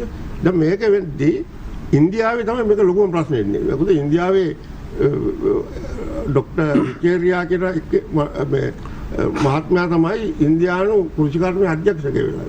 එයාට කියනවා ඔයාගේ තියෙන ජාන සම්පත් ටික ඔක්කොම දෙන්න කියලා පිලිප්පින ඊරි මේ පරිචාරකය. එයා කියනවා බෑ කියලා. එතකොට මොකද වෙන්නේ? ලෝක බැංකුවේ බලපෑම උඩ එයාව ඒ තනතුරෙන් අයින් කරලා එයා ඔය ගාන මේ වෙනම මධ්‍යම මේ වෙනම මේක. දැන් අන්තිමට උකට උගේ රාජ්‍යහවත් නැති වෙනවා උගේ ජීවිතෙත් නැති වෙනවා තල් වෙනවා. ඉන්දියාවේ විප්‍රභේද ඔක්කොම පිලිප්පියන්ට යනවා. ඉතින් හදිච්ච අංගුතු මිටි ප්‍රභේද අපිට ඔක්කොම එනවා ආජානක. එතකොට දැන් ඒකත් එක්ක තමයි අර කතන්දරේ එන්නේ. අපිට දැන් ඒ කාලේ කෘෂිකර්ම දෙපාර්තමේන්තුවේ සංගරා බැලුවොත් ඒවල තියෙනවා අක්‍රේට බුසල් 200 දෙන්න පුළුවන් වීජල මේවා. ඉතින් එහෙම ඇවිල්ලා ඇත්තටම පැහැදිලි මේ මට ඔබතුමන්ගේ මතු කරගැනීමේ අවශ්‍යතාවය තිබෙත් එන්නේ ඒ කාරණාව තමයි ඊළඟට වෛද්‍ය වසන්ත බණ්ඩාර ළඟට යන්න දැන් වල චූට්ටක් කියනවා. ඔව් අනිවාර්යයෙන්. ඔව් එතුමා අපිට ඇත්තම පොහොර සාගතයක් මේ රටේ නෑ. පොහොර සාගතයක් මේ රටේ නෑ. මේ අපේ මාතෘ භූමියට පොහොර සාගතයක් නෑ. ඒක තමයි ප්‍රධාන වශයෙන් අපි හිතන්න ඕන කාරණා. දැන් වසන්ත බණ්ඩාර මහත්මයා දැන් එතුමන් මතු කරපු කාරණාව. දැන් අපිට ඒ අවශ්‍ය කරන සියලුම සාධක තියෙනවා. භූමියේ ඉඳලා ඥානයේද ඒ සඳහා අවශ්‍ය කරන පාරිසරික සාධක ඔක්කොම තියෙනවා. තියෙද්දි අපිට නැගිටින්න බැරි බාහිර සාධක මේකට බලපෑමක් කරනවා. මෙන්න මේකට මුහුණ දෙන්නේ කොහොමද? ඒක තමයි ප්‍රියල් දැන් මාර කිව්වේ මැකෝලි මේ රටේ ස්ථාපනය කරපු අධ්‍යාපන පද්ධතියෙන් මොළ සෝදලා බෑ කියලා උදේ හවස කියලා ඔළුව හදපු මිනිහෙක් ඉන්නවා. ඒ මිනිහා විශ්වවිද්‍යාල පද්ධතිය හරහා ගියාම ඊට පස්සේ ඔහුව ශිෂ්‍යත්වයක් දීලා ඔහුව ගෙන්න ගන්නවා. පශ්චාත් උපාධියකට. කළා ඉතුරු ටිකත් හොදලා තවදුරටත් බෑ කියන එකට අමතරව කරන්න මෙහෙමයි කියලා මෙහාට එවනවා. ඊට පස්සේ ආ භාණ්ඩාගාරයේ ලෝකා වෙනවා, කුසගාර දෙපාර්තමේන්තුවේ ලෝකා වෙනවා. ඊට පස්සේ ආ මේ බෑ මන්ත්‍රය තමයි කියන්නේ. මේක අපේ රටේ යම් යුගවල අපි ප්‍රයාල් අපි මේ ශිෂ්ටාචාරයේ බොහොම ශක්තිමත් පදනමක ස්ථාපිත වෙච්ච දෙයක්. මේක පාෂාණීභූත වෙච්ච සભ્યත්වයක් නෙවෙයි. මේක සදාකාලික ජීවත් වුණ සියලු අර්බුද වලට මුහුණ දෙමින් අපි මහා ආක්‍රමණ 13කට මුහුණ දීලා නැගිටපු ජාතියක්. ඒතර මේකේ ඉන්නවා සුවිශේෂී මිනිස්සු ටිකක් ඉන්නවා. නමන්න බැරි යටත් වෙන්නේ නැති මේ සියලු දුෂ්කර තත්ත්වයන් වලදීත් එහෙම කෙලින් ඉන්න. ඒ මිනිස්සු තමයි අර දුෂ්කර අවධියකින් පස්සේ නැවත නැගී සිටින්නේ. එතකොට කාලා මේ ක්‍රමයක් එක්ක අපි අද බැලුවොත් අපි ශිෂ්‍යෝ කාලේ 70 දශකයේ විශ්වවිද්‍යාල ඉගෙන ගද්දී අපි දැකපු ගුරුවරු සාද ඉන්න ගුරුවරු අපිට තේරෙනවා අපේ දරුවන්ට උගන්වන ගුරුවරු අතර තියෙන වෙනස. ඔවුන් කොච්චර පුංචි වෙලාද කියලා. රාජ්‍ය සේවය ඇතුලේ එදා හිටපු අපි හිතමු සමහර යුගවල හිටපු බණ්ඩාරනායක මැතිනියගේ සමයේ හිටපු රාජ්‍ය නිලධාරීන් කීප දෙනෙක් නම් වශයෙන් ගත්තොත් ජී.වී.එස්. ද සිල්වා, එන්.කියු. ඩයස්. ඒ වගේ පතාක යෝධයෝ මහා නීති පද්ධතියක් නිර්මාණය කරලා මේක හරවන්න විශාල උපාය මාර්ගික තීරණ අරගෙන ඒවා ක්‍රියාත්මක කළා. දැන් අද ඉන්න පරිපාලන නිලධාරීන් ගත්තොත් ඔවුන්ගෙන් කාලක්වත් තියනවද කියලා මම මේ නින්දා අපහාස කරන්න නෙමෙයි කියන්නේ. මම ප්‍රායෝගිකව මේ ආයතනවල වැඩ කරලා තියෙන අත්දැකීමෙන් කියන්නේ. ඔවුන් සමග බැලුවොත් අද ඉන්නේ අඟුටු මිට්ටු ටිකක්. ඒතර මේක ක්‍රමානුකූලව ඇතුළතින් සහ පිටතින් මේ පුංචි කිරීම කරලා තියෙනවා. හැබැයි ඒ අරමා කියන අභ්‍යන්තර විභවයේ අපේ රටේ තියෙනවා. මේක කරන්න පුළුවන් මිනිස්සු ඉන්නවා. එහෙම පුළුවන් කියලා හිතාගෙන දිවා රැ නැතුව මහන්සි වෙන මිනිස්සු ඉන්නවා. එතකොට දේශපාලන තන්ත්‍රේ මැදිහත් වීම මේකදී ඊටාම තීරණාත්මකයි. ඒ රාජ්‍ය විසින් නිශ්චිත උපාය මාර්ගයක තීන්දුව ගන්න නැතුව මේ සමස්තය මෙහෙවන්න බෑ. දැන් අපේ රටේ ගත්තොත් ප්‍රියාල අපේ මෑත කාලේ ඇමරිකාවට ගිහිල්ලා ඇමරිකාවේ අර මහා පාරවල් උස ගොඩනැගිලි දකපු අය හිතනවා මේ ඇමරිකාව දියුණු වුණේ මේවා නිසා කියලා. ඔවුන් දකින්නේ ඇමරිකාවේ පදනම ෆවුන්ඩේෂන් එක. පදනම තියෙන්නේ පොළොව යටනේ එක පේන්නේ නැහැ. ඒතර හිතන මේ ලොකු එක මෙහි ඉදි කරන්න පුළුවන් කියලා. ඒතර මෙහි අර පදනම හදන්න නැතුව ස්වාධීන නිෂ්පාදන පද්ධතියක් ගොඩනගන්න අපේ කෘෂිකර්මාන්තය පරාධීන කරලා තියෙන කෘෂිකර්මාන්තය නැවත අපේ ස්වාධීන නිෂ්පාදන පද්ධතියක් බවට හරව ගන්න අපේ දේශීය කුඩා කර්මාන්ත පද්ධතිය දියුණු කරගන්න ආදී වශයෙන් ඒ උපාය මාර්ගික තේරීම් කරන්නේ නැතුව ඒ කියන්නේ පදනමක් නැතුව උස බිත්ති බඳින්න හදනවා. හදාගෙන වැටෙනවා. ඒතර කියනවා බෑ කියලා. මේක අර පොඩි ළමයි සෙල්ලම් ගෙවල් හදනවා වගේ. මේ පදනම අපි වැඩි දුර යන්න ඕනේ නැහැ ප්‍රියාල්. දැන් බලන්න නිකන් යන්න 50 දශකයට ගිහලා අන්තර්ජාලය බලන්න ඔය රටවල් වල අද දියුණුවේ කියන රටවල්. එදා වුන් ප්‍රාග්ධනය අපේ වගේ රටවල් වලින් කොල්ල කාගෙන අරන් ගිහලා අතිරික්ත ප්‍රාග්ධනය තමයි උන්ගේ කර්මාන්ත සංවර්ධන සහ යොදාගත්තේ. එතකොට අපි බැලුවොත් ඔවුන්ගේ බදු ප්‍රතිශත බැලුවොත් එහෙම සමහර ජපානය වගේ රටවල් 300%. දැන් අදත් සහල් වලට 800ක විතර බද්දක් ගන්නවා. ඒතර ඔවුන්ගේ නිෂ්පාදන පද්ධතිය ආරක්ෂා කරගත්තා. ඒක ආරක්ෂා කරගෙන ඒක ශක්තිමත් කරගෙන ඒ පදනම උඩ තමයි මේ මහා ව්‍යුහය හැදුවේ. මහා උපරි ව්‍යුහය අද අපිට ලොකුවට පේන දේ. ඒතර අපි මොකද්ද කරන්නේ? ඔවුන් 40 දශකයේදී ඒක කරගෙන ඉවරලා අපිට දැන් කියනවා අපි දැන් නැකටින්න හදනකොට දැන් කියනවා උඹලා නිදහස් කරපල්ලා. ඒතර මේක වෙළඳ පොළ වෙළඳාම වෙනුවෙන් සියල්ල නිදහස් කරනවා. ඒතර කොහොමද අපේ දේශීය නිෂ්පාදන පද්ධතිය ශක්තිමත් කරගන්න බෑ. ඒතර බෑ කියලා කියනවා. අපි බැරි වෙන විදියට වැඩේ කරලා ඔවුන් පුළුවන් විදියට කරේ කොහොමද කියලා හරියට ඉගෙන ගන්න නැතුව ඒක අධ්‍යයනය කරන්නේ නැතුව මතු පිටින් තියෙන දේ බල්ලා කරන්න හදනවා. කරන්න බෑ. මේ ක්‍රමානුකූලව පුංචි වෙමින් යන මිනිසුත් එක්කත් කරන්න අමාරු වෙනවා. ඒ නිසා ලොකු චින්තනමය නැගී සිටීමක් අවශ්‍ය වෙනවා. මේක හොඳ වෙලාවක්. මේ වගේ වැටීමකදී තමයි අපේ මොලේ පෑදෙන්නේ පස්ස බිම යනුනම. දැන් මේ කොවිඩ් අසංගතය නිසා මේ ආර්ථිකය වැටලා නෙමෙයි මේක වැටමින් ආපු එක දැන් සීග්‍රෙන් වැටුණා. දැන් ඊටාම සහතිකයි ප්‍රියාල් පරණ ආපු විදියට යන්න බෑ. එහෙම යන්න ගියොත් හොම්බෙන් තමයි යන්න වෙන්නේ. පස්ස බිම ඇනලා විතරක් නෙමෙයි. දැන් හිතන්න පුළුවන්. අලුතෙන් හිතන්න අපට අවස්ථාව ලැබිලා තියෙනවා. දැන් හිතන්න ඕන වැරදුණු තැන් මොනවද? නිවැරදි කරන්නේ කොහොමද? ඒක කරන්න පුළුවන් මිනිස්සු මේ රටේ ඉන්නවා. දැන් රාජ්‍ය සේවයේ නැත්තම් හැරමිටියෙන් යන හරි මේ රටේ මහා භූමිකාව ඉටු කරපු රාජ්‍ය සේවකයෝ තාම ඉන්නවා. දැන් ඉන්න අය බෑ කියනවා. කරපු මිනිස්සු ඉන්නවා. කෘෂිකර්ම පර්යේෂණ ආයතනවල මහා විශ්වකර්ම වැඩ කරපු මිනිස්සු අදත් ජීවත් වෙනවා. ඒ කර්මාන්ත ශ්‍රේෂ්ඨවල එවන දේවල් කරපු අපේ දේශීය ව්‍යාපාරිකයෝ ඉන්නවා. ඕන දෙයක් කරන්න පුළුවන් මිනිස්සු. හැබැයි මිනිස්සුන්ට ඒක බාර දෙන්නේ නැහැ. හැම වෙලේම විදේශීය ආයතන වල කට අරන් බලන් ඉන්නවා. අපේ රටේ ලෝකයේ හොඳම මිනිරන් තියෙන රටක්. ඒ ඇමරිකන් ඩොලර් මිලියන 100ක් වේදම් කරොත් ඩොලර් මිලියන 5000ක් හොයන්න පුළුවන් අවුරුදු 5කින්. හැබැයි එවැනි කර්මාන්තයක් පටන් ගන්නවද? නෑ අපි සුද්දෙකුට මොකක් හරි විකුණලා මේ පොඩි මේ සංචාරක කර්මාන්තයක් ගැන කතා කරනවා. ඇමරිකන් ඩොලර් මිලියන 2000ක් විතර හම්බෙන්නේ. හැබැයි අපේ දේශීය වෛද්‍ය ක්‍රමයේ මේ ප්‍රචලිත කරලා අපි මේ වෛද්‍ය සේවා සපයන සංචාරක කර්මාන්තයක් අපි බවට මේක හැරෙව්වොත් අර හෝටලයක කණුවක් උඩ නැගලා දවස් දෙකක් එයා කන්ඩිෂන් එකේ ඉඳලා ආයි ගෙදර යන මිනිහා නෙවෙයි.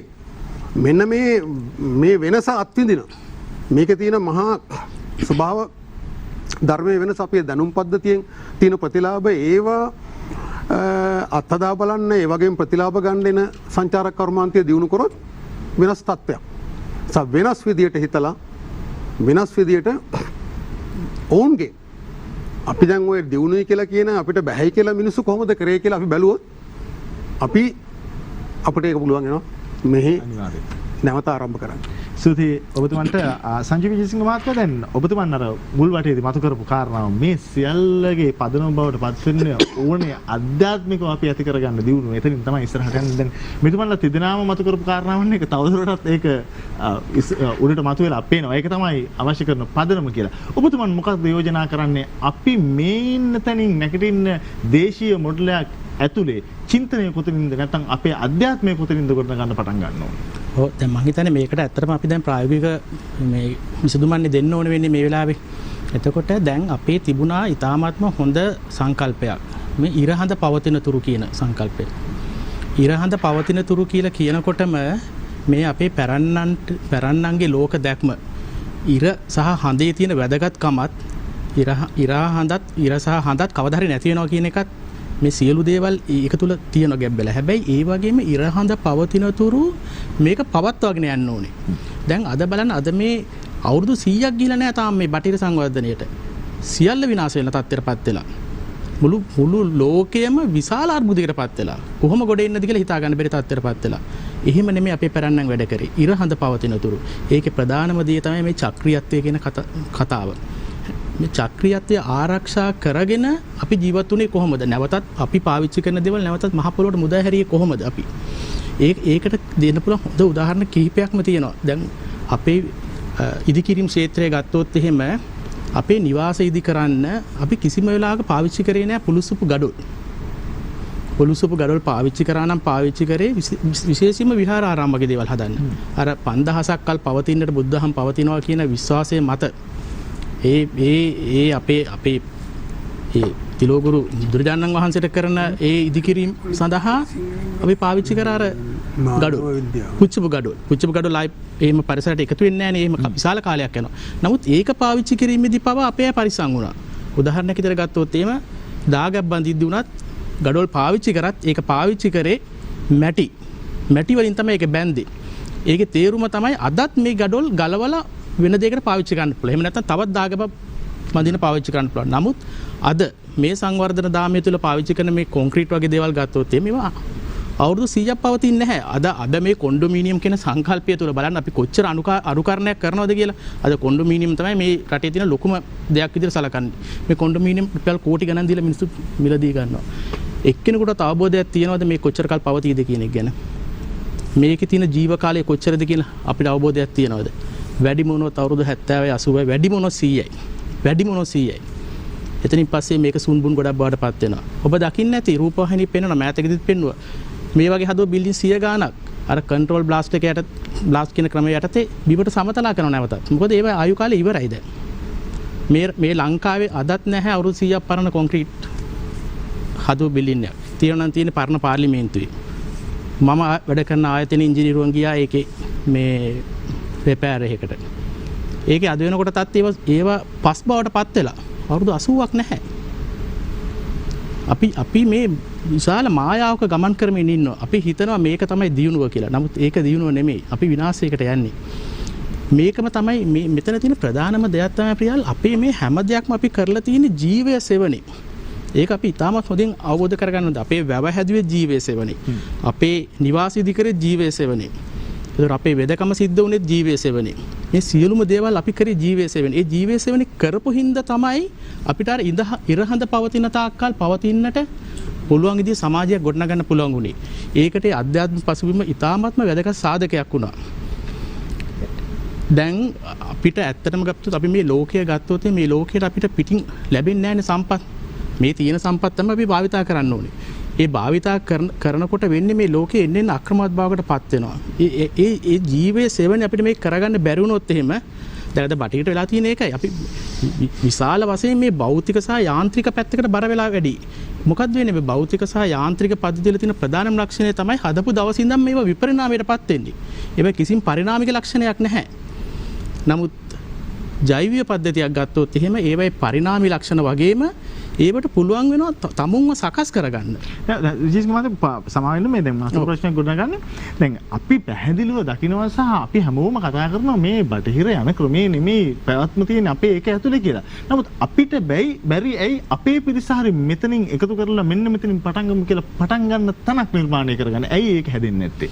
ඒකට ප්‍රධානම හේතුව තමයි අපි අද පත් වෙලා තියෙන මේ දැනුම ප්‍රශ්නේ තියෙන හැම වෙලෙම අපේ දැනුම තනිකර ගොඩනැගිලා තියෙන මේ පංචේන්ද්‍රිය අත්දැකීම් මත අපි හදාගත්ත දැනුමක් නේ තියෙන්නේ. මේ පංචේන්ද්‍රිය සීමාවෙන් පිටට පනින්න නැති ප්‍රශ්නයක් නේ තියෙන්නේ. යම්සිය ආකාරයට අපි ආධ්‍යාත්මික පැත්තකට යොමු වෙනවා නම් හරිද? ඒ ආධ්‍යාත්මික දියුණුව ඇති කිරීමේ වැඩපිළිවෙලක් ඉතා ඉක්මනින් අවශ්‍ය වෙනවා. මිනිසුන්ට මේ ආධ්‍යාත්මික පැත්ත දකින්න.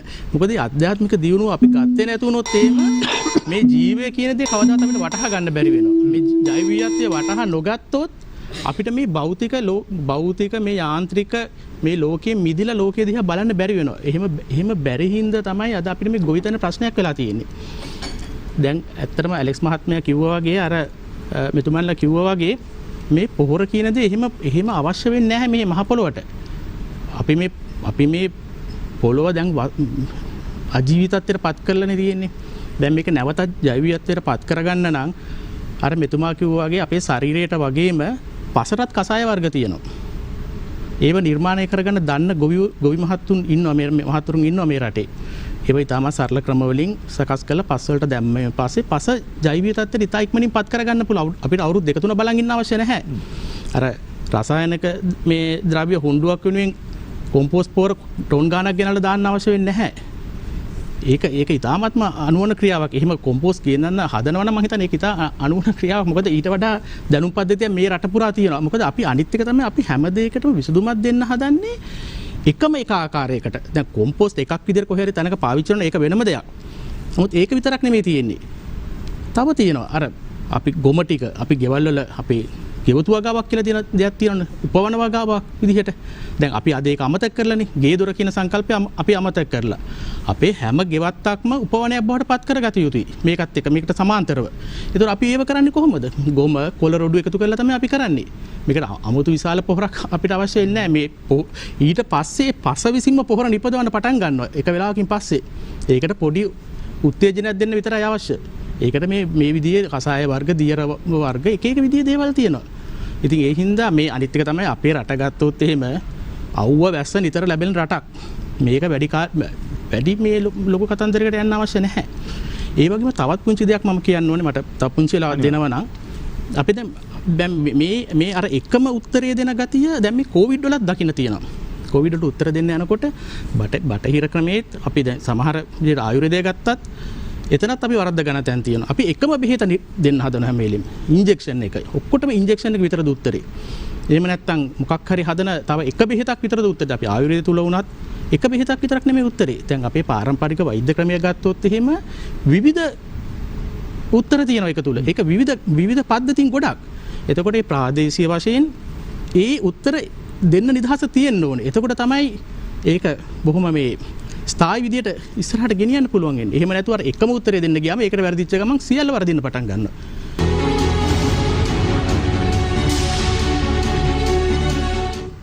ඔබ අලිත් සුදිය සමග අපි අද දවසේදී සාම්ප්‍රදායික දේශපාලන මාතෘකාවකින් එහා ගිය සදාකාලික දේශපාලන මාතෘකාවක් පිළිබඳ කතා බහ කරමින් ඉන්නේ.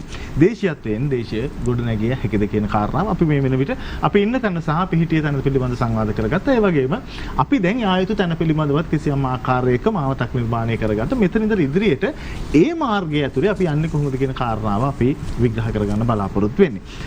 නිමල් කරුණාසිරි වෛද්‍යතුමනි අපි දැන් හිටිය තැන සහ ඉන්න තැන පිළිබඳ අදහසක් අපි හැමෝටම තියෙනවනේ.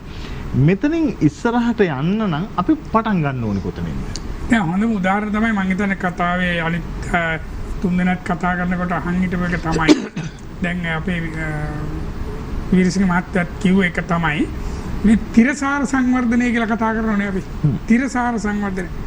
Sustainable Development Goals කියලා දැන් තියෙනවා. 2020 සිට 2030 දක්වා. ඉතින් මේවට රාජ්‍ය නිලධාරීන් ගොඩාක් ගෙනල්ලා ඉතින් අර මේ මොකක්ද ඒක තියෙනවා යාලා අඳුරගත්තු ප්‍රශ්න 17ක්. මම මොකද ජාතික විද්‍යාපදනමේ දේශීය දැනුම පිළිබඳ කමිටුවේ මම අවුරුදු 5ක් විතර අපි 2019 විතර වෙනකන් හිටියා කටයුතු කරා. එතකොට දේශීය දැනුම සම්බන්ධ පිරිසක මතපැතිරිය මට මතක හැටියට. එතකොට මේ කමිටුවේදී අපි ඉතා යෝජනා කළේ තිරසාර සංවර්ධනයේදී මෙයාලා කියනවා දැන් බඩගින්න උග්ග වෙලා. ඊළඟට සෞඛ්‍ය පිරිහිලා. වතුර අපිරිසිදු වෙලා. මේ විදිහට කරුණු 17ක්ම තියෙනවා. ඊට පස්සේ අපි දේශීය දැනුම කමිටුවෙන් අපි ලියලා යවුවා මේ ප්‍රශ්න 17 ඇති කරුවේ කවුද? දැන් ආපහු මේ රටේ ඉන්න අර ආචාර්ය තථාචාර්යවරු ඔක්කොම එකතු වෙලා ඒ අය කියනවා දැන් මේකෙන් අපි මේ ජයග්‍රහණය කරන අපිට මේක පරාජය කරන්න මේ බඩගින්න දුප්පත්කම ජලය අපවිත්‍ර එක ආහාර විස වෙච්ච එක නැති කරන්න යෝජනා ගෙන්න කිව්වම අර ඒ ප්‍රශ්න 17 ඇති කරපු විදියටම ආපහු 2030 වෙනකන් යෝජනා තමයි එන්නේ. අපි කිව්වොත් තිරසාර දෙයක් කවදාවත් ওই විදිහට කතා කරන්න බෑ. තිරසාර නම් ඒක චක්‍රීය වෙන්න ඕන. දැන් වෙන්නේ චක්‍රීය නෙවෙයි සරල රේඛීය. ඒතකොට සරල රේඛීය වුණාම ගත්තු දේ ආයි ලැබෙන්නේ ඒක නැති වෙලා යනවා. ආපහු ඒ දේ යෙදුවමින් එන්නේ පරිසරයට හානි කර දෙයක්. මේක තමයි ඇත්ත. මේකට තමයි අපි ওই සංවර්ධනය කියලා කියන්නේ.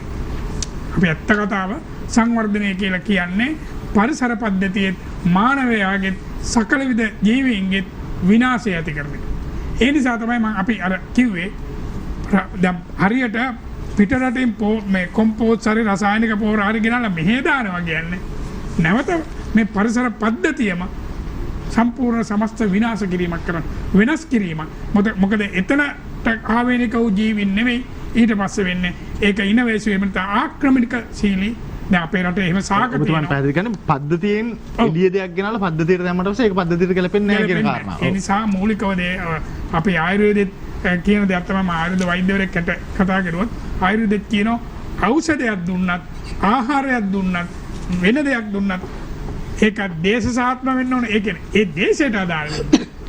ඊළඟට ඒක කාලයට අදාළ වෙන්න ඕනේ. කාලසාත්ම වෙන්න ඕනේ. ඒ දෙකම සමාන වුණත් ඒක පුද්ගලයාට අදාළ වෙන්න.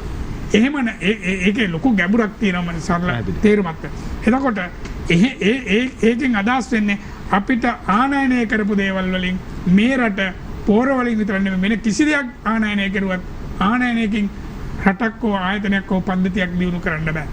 ඒකෙන් අදහස් වෙන්නේ එතකොට මට කෙනෙක් කියයි මේ සමහර ලෝකේ රටවල හදන ඒවා අපි පාවිච්චි කරනවානේ ඒවා ආනයනය කරුවොත් මොකද වෙන්නේ කියලා. එච්චර අන්තගාමී නෝනොත් අපි කියන්නේ පරිසර පද්ධතිය හැටියට දියුණු වෙන්න නම් ඉස්සෙල්ලා ලෝකෙ දියුණු වෙන්නවයි කියපු රටවල් අපෙන් සූරාගෙන ගියපු ඒව අරනකොට ඇත්තටම අනිත් ස්වාභාවිකව මේ සූරා කෑමෙන් තොරව දියුණු වෙච්ච රටවල් දියුණු කරලා තියෙන්නේ ඒ රටේ තුල තියෙන සම්පත් අර වසන්ත මහත්මයා වගේ අපිට තියෙන මිනිරක් ග්‍රැපේන් එකට පාවිච්චි කරුවොත් දැන් කිලෝ එක රුපියල් 10 නම් එදාට කිලෝ එක ඩොලර් මිලියන ගානකට විකුණන්න පුළුවන්. ඒක තමයි අපි කියන්නේ සම්පත් වල වටිනාකම් වැඩි කරන්නේ. ඒක නිසා අපිට මේ අඟල් 6ක් විතර තියෙන පොළවේ තියෙන වටිනාකම අපිට පාවිච්චි කරලා නැහැ. ඒ වගේම මේකට උනන්දු මහ ජනතාව අපි හරියට පාවිච්චි කරලා නැහැ. ඒ වගේම අපිට තියෙන පිරිසිදු ජලය උදාහරණයක් මීට අවුරුදු 15කට 20කට ඉස්සෙල්ලා අපි මේ ප්‍රදර්ශනයක් කළාම අපි කිව්වා ලෝකයේ වටිනාම ද්‍රව්‍ය වෙන කිසිවක් නෙවෙයි. හුඟක් අය කිව්වේ ඉන්ධන කියලා. අපි කිව්වා ඉන්ධන නෙවෙයි වතුර. ඒක තමයි ඇත්ත. දැන් ඒක ඔප්පු වෙමින් තියෙනවා. හැබැයි අපි තරම් වතුර අපවිත්‍ර කරන මෑත යුගයේ අපවිත්‍ර කරන රටක් අපි තරම් ලෝකේ නැතුව. ඉතින් ඒක නිසා මේවා නිසි පරිදි බුද්ධිමය වශයෙන් ඒ කියන්නේ මම කියන්නේ කූට ව්‍යාපාරිකයන්ට මේක තේරෙන්නේ නැහැ. එහෙම නැත්නම් වංචනිකයන්ට මේක තේරෙන්නේ නැහැ. මොකද විවෘත මනසකින් වුන් මේ දිහා බලන්නේ. මේක දිහා මේ රටට ආදරේව සම්පත් වලට ආදරේ ඇතුව මේවා චක්‍රීයව නැවතත් අනාගත පරම්පරාවට මේ උරුම වෙන විදියට සංවර්ධනයකුයි අපි යෝජනා කරා. මේ සංවර්ධන ආකෘතියම දැන් පේල්. ඒක තමයි ඇත්ත. කොවිඩ් වලින් ඔප්පු කරලා තියෙන්නේ. මේ සංවර්ධන ආකෘතියම අවුරුදු 50ක් තිස්සේ දැන් ලෝකේ යනවා. ඒ ආකෘතියම දැන් පේල්. සාන් දැන් එතන දැන් කොවිඩ් වසංගතයත් එක්ක අපිව ආයි මුලට ගෙනල්ලා තිබ්බනේ. ගෙදර වවා ගන්නilla. Tamanට අවශ්‍ය දේවල් ටික ගෙදර ඇතුලේ මේ දේවල් ඔක්කොම හදා ගන්නilla. කට්ටිය එකට හිටපල්ලා. එතෙන්ට අපිව ගෙනල්ලා තිබ්බනේ. මෙතනින්වත් අපිට ආරම්භයක් ගන්න බැයිද මේ ගමන? නෑ අපි ඒකයි කියන්නේ රජේනුත් ජනාධිපතිතුමාගෙනුත් යෝජනා කරන්නේ. අපිට මම කියන්නේ ජනාධිපතිතුමා ඇවිල්ලා කිව්වොත් ඇත්තටම අපි තියෙන රටේ ආර්ථික තත්ත්වය මේකයි. ඒක ඇත්තම කියන්න ඕන. අපිට මුදල් නැහැ. අපි මෙච්චර ණය වෙලා තියෙනවා. දැන් අතීතේට බැන ඉඳලා වැඩක් නැහැ ණය වෙච්ච අයට. මේ ණය ගෙවන්න මේ රටේ ජනතාව සියලු දෙනාම මම ජනාධිපතිතුමා කියනවා මම ඇතුළු සියලු දෙනාම අපි අවුරුදු 2ක් 3ක් කැප කරමු. මෙන්න මේ කොන්දේසි යටතේ. එතකොට මං හිතන්නේ මුළු මහත් ජනතාව මෙතෙන්ට පෙළ ගැහි. කිසි ප්‍රශ්නයක් නැහැ. සමහර කට්ටිය විවේචනය කරයි බණි. ඒක ස්වාභාවික දෙයක්. වැඩි ප්‍රතිශතයක් ජනතාව ඒක අපේ ජනාධිපතිතුමා දිනපු දවස්වල බිත්තිවල චිත්‍ර ඇඳීමෙන් පෙන්නවා අපි කැප වෙන්න සූදානම් කියලා. ඒ සූදානම තාමත් තියෙනවා. ඒ සූදානම් යටතේ මේ ජනතාව නැවතත් අවදි කළා ඔබේ සම්පත් සිරි ලකදේ සිරිසපදේ නැවත එකතු වෙන්න කියලා මේ රජයේ පැත්තෙන් ඒ යෝජනාව ජනතාව පැත්තෙන් මේ සියලු දෙනාම මේකට එකතු වෙලා මේ රට ගොඩ ගන්න පුළුවන්. එහෙම නැතුව වෙන කිසිම රටකින් ණය අරගෙන හෝ කිසිම රටකින් ආධාර අරගෙන හෝ අපිට නිකන් ගෙනල්ලා දුන්නත් හාලුයි පොළුයි ඔක්කොම ඒත් අපි දිනු වෙන්නේ නැහැ. ඒක තමයි වෙන්නේ. ණය පැත්තක තියමු. අපිට අපේ අනුකම්පාවට මේ කෝටි දෙකට මේ කිසියම් රටක් කිව්වොත් නෑ අපි උඹලට අවුරුදු 5ක්ම නිකන් කන්න බොන්න දෙනවා කියලා අපි දිනු වෙන්නේ නැහැ. දිනු වෙන්න නම් අපිට මානසික ශක්තියක් ඇති වෙන්න ඕන. අපි දිනු වෙන්න ඕන. කොතනද අපේ ජාතියේ ඉලක්කය? අපි මෙතෙන්ට යනවා. අපි ණය බරින් තොරව මෙතෙන්ට යන්න අපි සියලු දෙනාම කැපවෙමු කියලා ආවොත් අපිට ගොඩ එන්න පුළුවන්. නැත්තම් ගොඩ එන්න බෑ. ස්තුතියි ඔබතුමන්ට තන්ත්‍යාරච්චි මහත්මයා. දැන් අපි ඉලක්කයක් ගන්න ඕනේ. දැන් අපි කරුණාසිරි මහත්මයාගේ අවසානයේ ඉස්සරහට යනවනම් අපිට ඉලක්කයක් තියෙන්න ඕනේ මෙන්න මෙතෙන්ට යනවා කියලා. ඔබතුමා විශ්වාස කරන හැටියට අපි අපේ නැත්නම් මේ දේශීයත්වයෙන් දේශීය ගොඩ ගන්න නම් අපි ගොඩ යන්න නම් කොතනින්ද පටන් ගන්න ඕනේ? පටන් ගත්තේම එතම මිනිසුන් ඒක රාජ කිරීමෙන් පටන් ගන්න. මොකද එතන තමයි ඥානෙ තියෙන්නේ. ඒ ඥානෙ ඒක රාජ කිරීමක් වෙන්නේ නැහැ. වෙනම විවිධ කණ්ඩායම් එකතු වෙලා කියනවා මෙන්න මේක කරපල්ලා කියලා. ඔව් ඥානෙ තියෙන්නේ දැන් අර ඔය ඉස්සෙල්ලා සංස්කෘතවල පාලි වගේ මිනිස්සු ළඟ ඥානෙ තියෙනවා. දැන් ඇත්තම අද කෘෂිකර්ම කියන්නේ මොකද්ද? අද කෘෂිකර්ම කියන්නේ පිරියම් කිරීමේ කර්මාන්තයක් නේ. ඒක පිරියම් කිරීමේ කර්මාන්තය කියන්නේ khනිජ තෙල් බලශක්තිය උඩ පොහොර රසායන ද්‍රව්‍ය යන්ත්‍රෝපකරණ මේවා ඉන්නේ මේ කෘෂිකර්මයේ කියලා අපිට මේ දැන් කරන කෘෂිකර්මයේ. නමුත් දැන් ඔය කෘෂිකර්මය දැන් අපේට අවුරුදු මම කියන්නේ 60 දශකයේ වගේ නෝනේ අපිට මතකයි ඒව නැතු කෘෂිකර්මයක් මේ රටේ තිබුණා. හරි. එතකොට දැන් ඒවල හොඳ ආහාර හම්බුණානේ. ඒ ආහාර කම් තමයි අපි අදත් මේ ඉන්නේ. අද ඉන්න දැන් අපිට අත් වශයෙන්ම අපිට කොලෙස්ටරෝල් නැහැ. ඒ මොකුත් නැහැ චෙක් කරපුවා කොහොමද නැහැ. අපි යගවල අවුරුදු 70ක් පෙරලා අපි ඉන්නවා. ඒ ආහාර ඒ අපි කපු ආහාරත් එක්ක කියලා මම අදට විශ්වාස කරනවා. එතකොට දැන් මේක ආපහු අපි කියන්නේ අපිට එතනට යන්නත් බෑ. මෙතන ඉන්නත් බෑ. එමුනම් මැද්දේ දැනකට අපි යන්න එපා. ඒතර මැද්දේ දැනකට කියන්නේ මේකට විද්වතුන් පරිශකයන් බුද්ධිමතුන් ගොවියන් මේ සියලු දෙනා එකතු වෙන්න ඕන. අන්තිම මේක සාකල්‍යවාදී විතන්න ඕනේ. මේ එකක් අරගෙන මේ යන්න බෑ. මේ කාබනික පොර කියලා. ඉතින් කාබනික පොර කියන වචනේටත් මගේ කතාවක් නැහැ. නමුත් කොම්පෝස්ට් වචනේ අපිට ආවේ කොහොමද? කොම්පෝස්ට් වචන ගේන්නේ කොම්පෝස්ට් කියන එක අපිට පුරුදු කරන්නේ මේ යුරෝපීය මිෂනරිවරු. මොකද ඇත්තට යුරෝපයට එක හරි. මොකද අවුරුද්දේ මාස ගාණක් විතර ඒගොල්ලන්ට ඉරුවිලිය තියෙන්නේ. ඒතකොට ඒක තුළ ඒක සකස් කරගෙන ඉතුරු කාලේට ඒගොල්ලෝ ඒක සකස් කරලා තියාගන්න ඕනේ. අපිට කොම්පෝස්ට් පිස්සුව කදන්න ඕනේ නැහැ. මොකද අපිට දවස් 300ට වයම මේ ඉරුවිලිය තියෙනවා. ඒතකොට අපි මොකටද කොම්පෝස්ට් හදාගෙන උඩ ගහගන්නේ? දැන් කොම්පෝස්ට් කියන කතන්දරේ ගන්නකොටම දැන් අපිට විශේෂයෙන්ම අපිට නයිට්‍රජන් පොස්ෆරස් පොටෑසියම් මූලික තුන ඕන. ඊට අපිට සිලිකා බල්බර් කියන අනිත් සුද්ධ මූල ඕනේ. එතකොට මේ තුනම අපිට එන්නේ සූර්යාලෝකයේ හරහා පොළොවට ගන්නා වූ යම් යම් විදි ක්‍රම හරහා තමයි මේක එන්නේ. එතකොට මේකේ අපිට මේක හරියට තේරුම් අරගෙන මේ පස කළමනාකරණය කරගන්න බැරි කමක අපි ඉන්නේ අත්වශයෙන්ම. දැන් අපිට ගත්තොත් දැන් ලංකාවේ ලොකුම අපේ ප්‍රධාන ආහාරය බත් කියලා ගන්නකොට ප්‍රශ්නයක් තියෙනවා. මොකද අපේ ප්‍රධාන ආහාරය බත්ම නෙවෙයි. අපි කොස් දෙල් පොලොස් ඔය මාංශ භෝග අපිට විශාල ප්‍රමාණයක් අපේ ආහාර සංස්කෘතිය.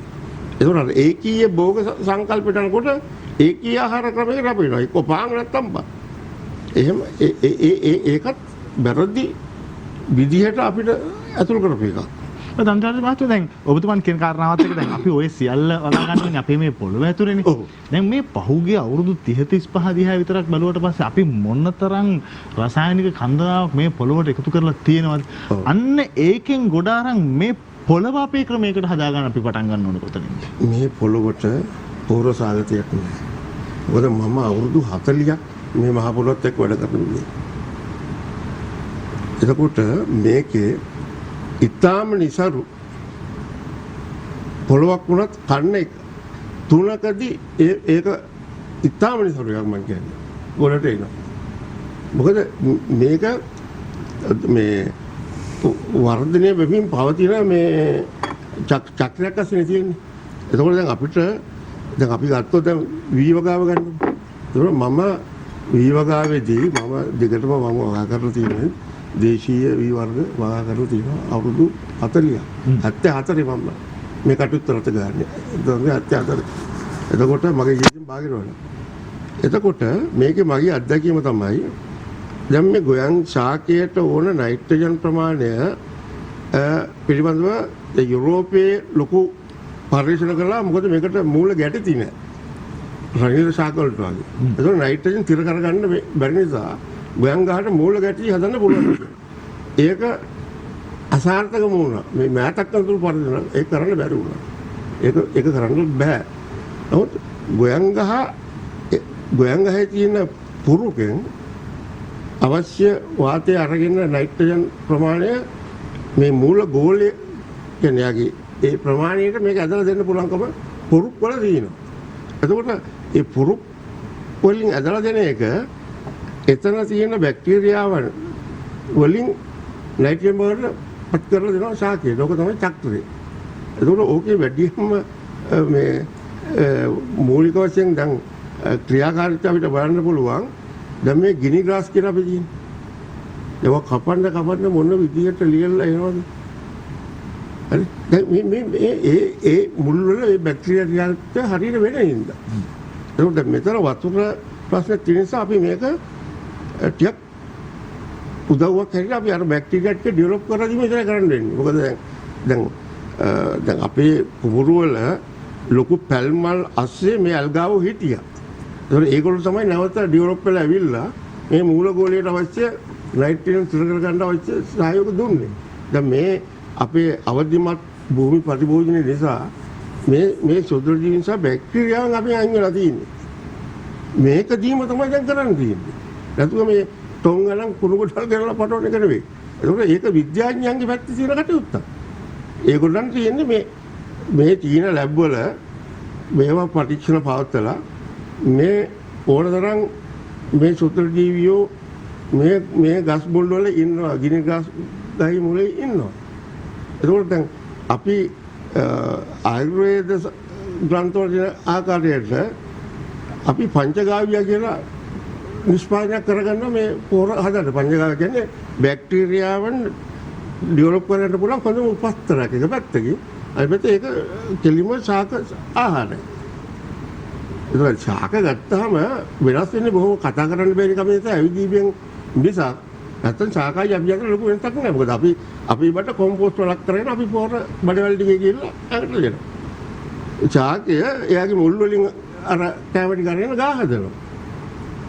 අපිට එතකොට දැන් මේකෙදි මේක තේරුම් හරියට ගන්නවා නම් මේ ආහාර චක්‍රය නිසි පරිදි මේ ශාකයට දෙන්න පුළුවන් ක්‍රමවේදයන් වල තියෙන මේ තත්ත්වයන් ක්‍රමානුකූල කරගත්තොත් ඇත්තම මේකට පොහොර අවශ්‍ය වෙන්නේ නැහැ. මහ ලොකු මේ ටොන් ගණන් ගේන්න ඕනේ නැහැ.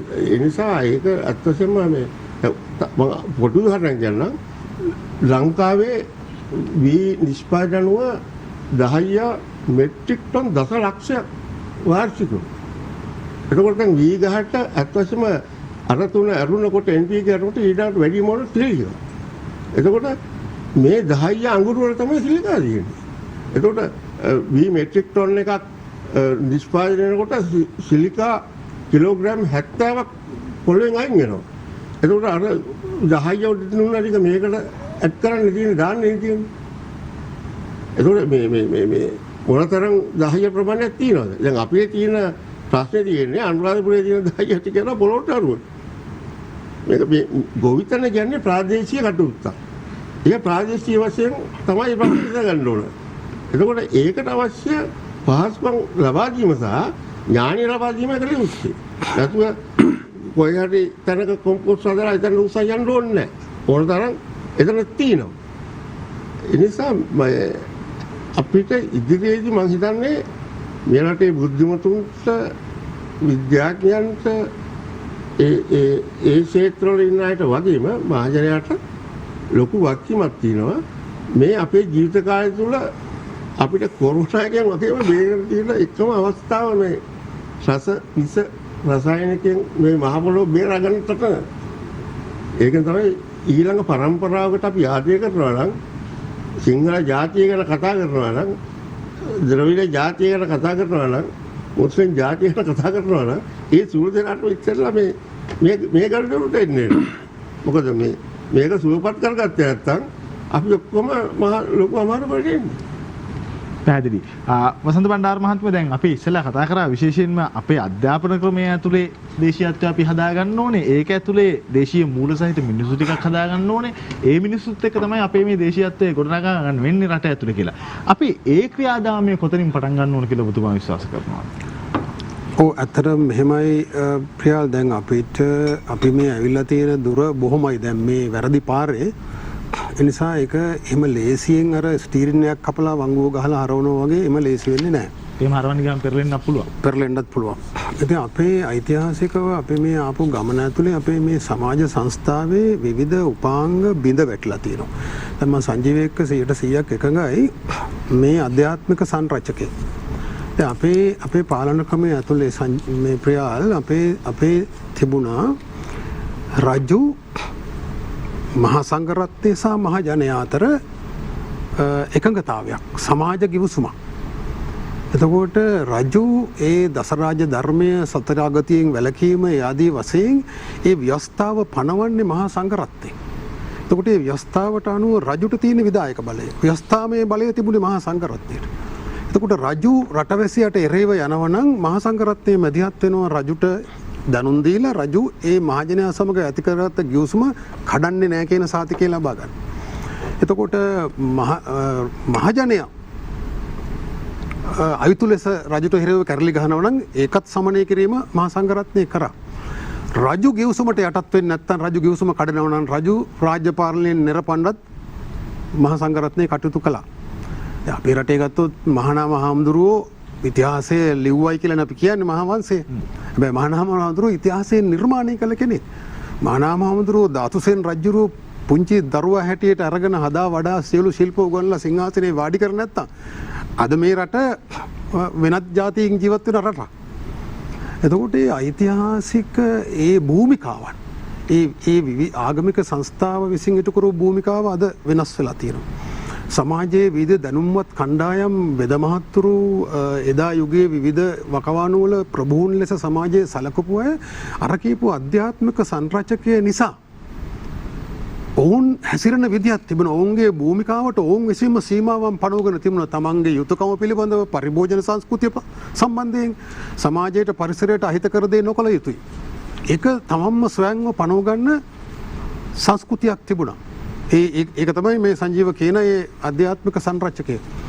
ඒව දැන් බිඳ වැටලා තියෙනවා. එතකොට අපිට හෙට උදේට ඒක ඉන්ජෙක්ෂන් එකක් ගහනවා වගේ කරන්න ලේසි වෙන්නේ නැහැ. ඒකට විශේෂම හේතුව තමයි ප්‍රියාල් මේක රික්තකයක සිදු වෙන්නේ නැහැ. මේක විප්ලවයක් නම් ප්‍රතිවිප්ලවයක් තියෙනවා. එතකොට මේ යටත් වීච යුගය අවසන් වෙනකොට මේ අධිරාජ්‍යවාදී බලවේග ලෝකය දීර්ඝ කාලීනව යටත්වැසියන් ලෙස පවත්වාගෙන යාම සඳහා මා අර කලින් කියපු මානසික වහල්භාවය අධ්‍යාපන ක්‍රමය ඇතුලේ ඉන්බිල්ට් කරා. ඒක ඇතුළට දැම්මා. ඒතර මානසික වහලුන්ට දඟල් දාන්න ඕනේ නැහැ. උංග නිදල්ලේ තියන්න පුළුවන්. එතකොට ඒ අයට අර නිෂ්පාදන තමන්ගේ සුරාකෑමේ ක්‍රියාවලිය දිගටම පවත්වා යන්න අලුත් උපාංග සොයාගත්තා. ඒක තමයි අපි නව යටත් විජිතකරණය එහෙම නැත්නම් යලි යටත් විජිතකරණය කියලා හඳුන්වන්නේ. මම උදාහරණයක් කියන්නම්කෝ. දැන් අපි මේ දැන් කතා කරමින් ඉන්න දේ. එතකොට ඔවුන් තුවක්කුව පෙන්නලා ඉඩම් කොල්ල කාලා ඒක සාධාරණීකරණය කරන්න ඒක පවත්වාගෙන යන්න නීති වෙනස් කරලා ඔළුවට තුවක්කුව තියලා ඒ කොල්ල කෑම කරා ඍජුව. හැබැයි දැන් ඒක කරන්න බෑ. එහෙනම් දැන් මොකද්ද උපාංගය පාවිච්චි කරන්නේ? තුවක්කුව වලට මොකද්ද පාවිච්චි කරන්නේ? දැන් ඉඩම් කොල්ල වලට මොකද්ද පාවිච්චි කරන්නේ? දැන් මේ හරිත විප්ලවයේ උපාංග. මේ හරිත විප්ලවයේ කියන එකට එහෙම නමක් දුන්නට ඒක තාක්ෂණිකව ලබා ගන්න වාසියක් තමයි ඔවුන්ගේ ප්‍රාග්ධනය පාවිච්චි කළා. දැන් ඔවුන් අපිව වැඩවසම් සම්බන්ධතාවයක් ඇති කරගන්නවා අපේ නිෂ්පාදන පද්ධතිය තුළ. ඔවුන්ගේ බීජ, ඔවුන්ගේ කෘෂි රසායන, ඔවුන්ගේ තාක්ෂණය. ඒතර අපි ඇවිල්ලා අර කොන්ත්‍රාත් ගොවියෝ. හරි අපිට දෙන බීජ වලට අපිට දෙන කෘෂි රසායන වලට අපිට කියන විදිහට අපි හදලා දෙනවා. එතකොට මෙන්න මේ වැඩවසන් සබඳතාවය බිඳින්න ඕන. මෙන්න මේ පරාදීනත්වයෙන් මේ නිෂ්පාදන පද්ධතිය ගලව ගන්න ඕන.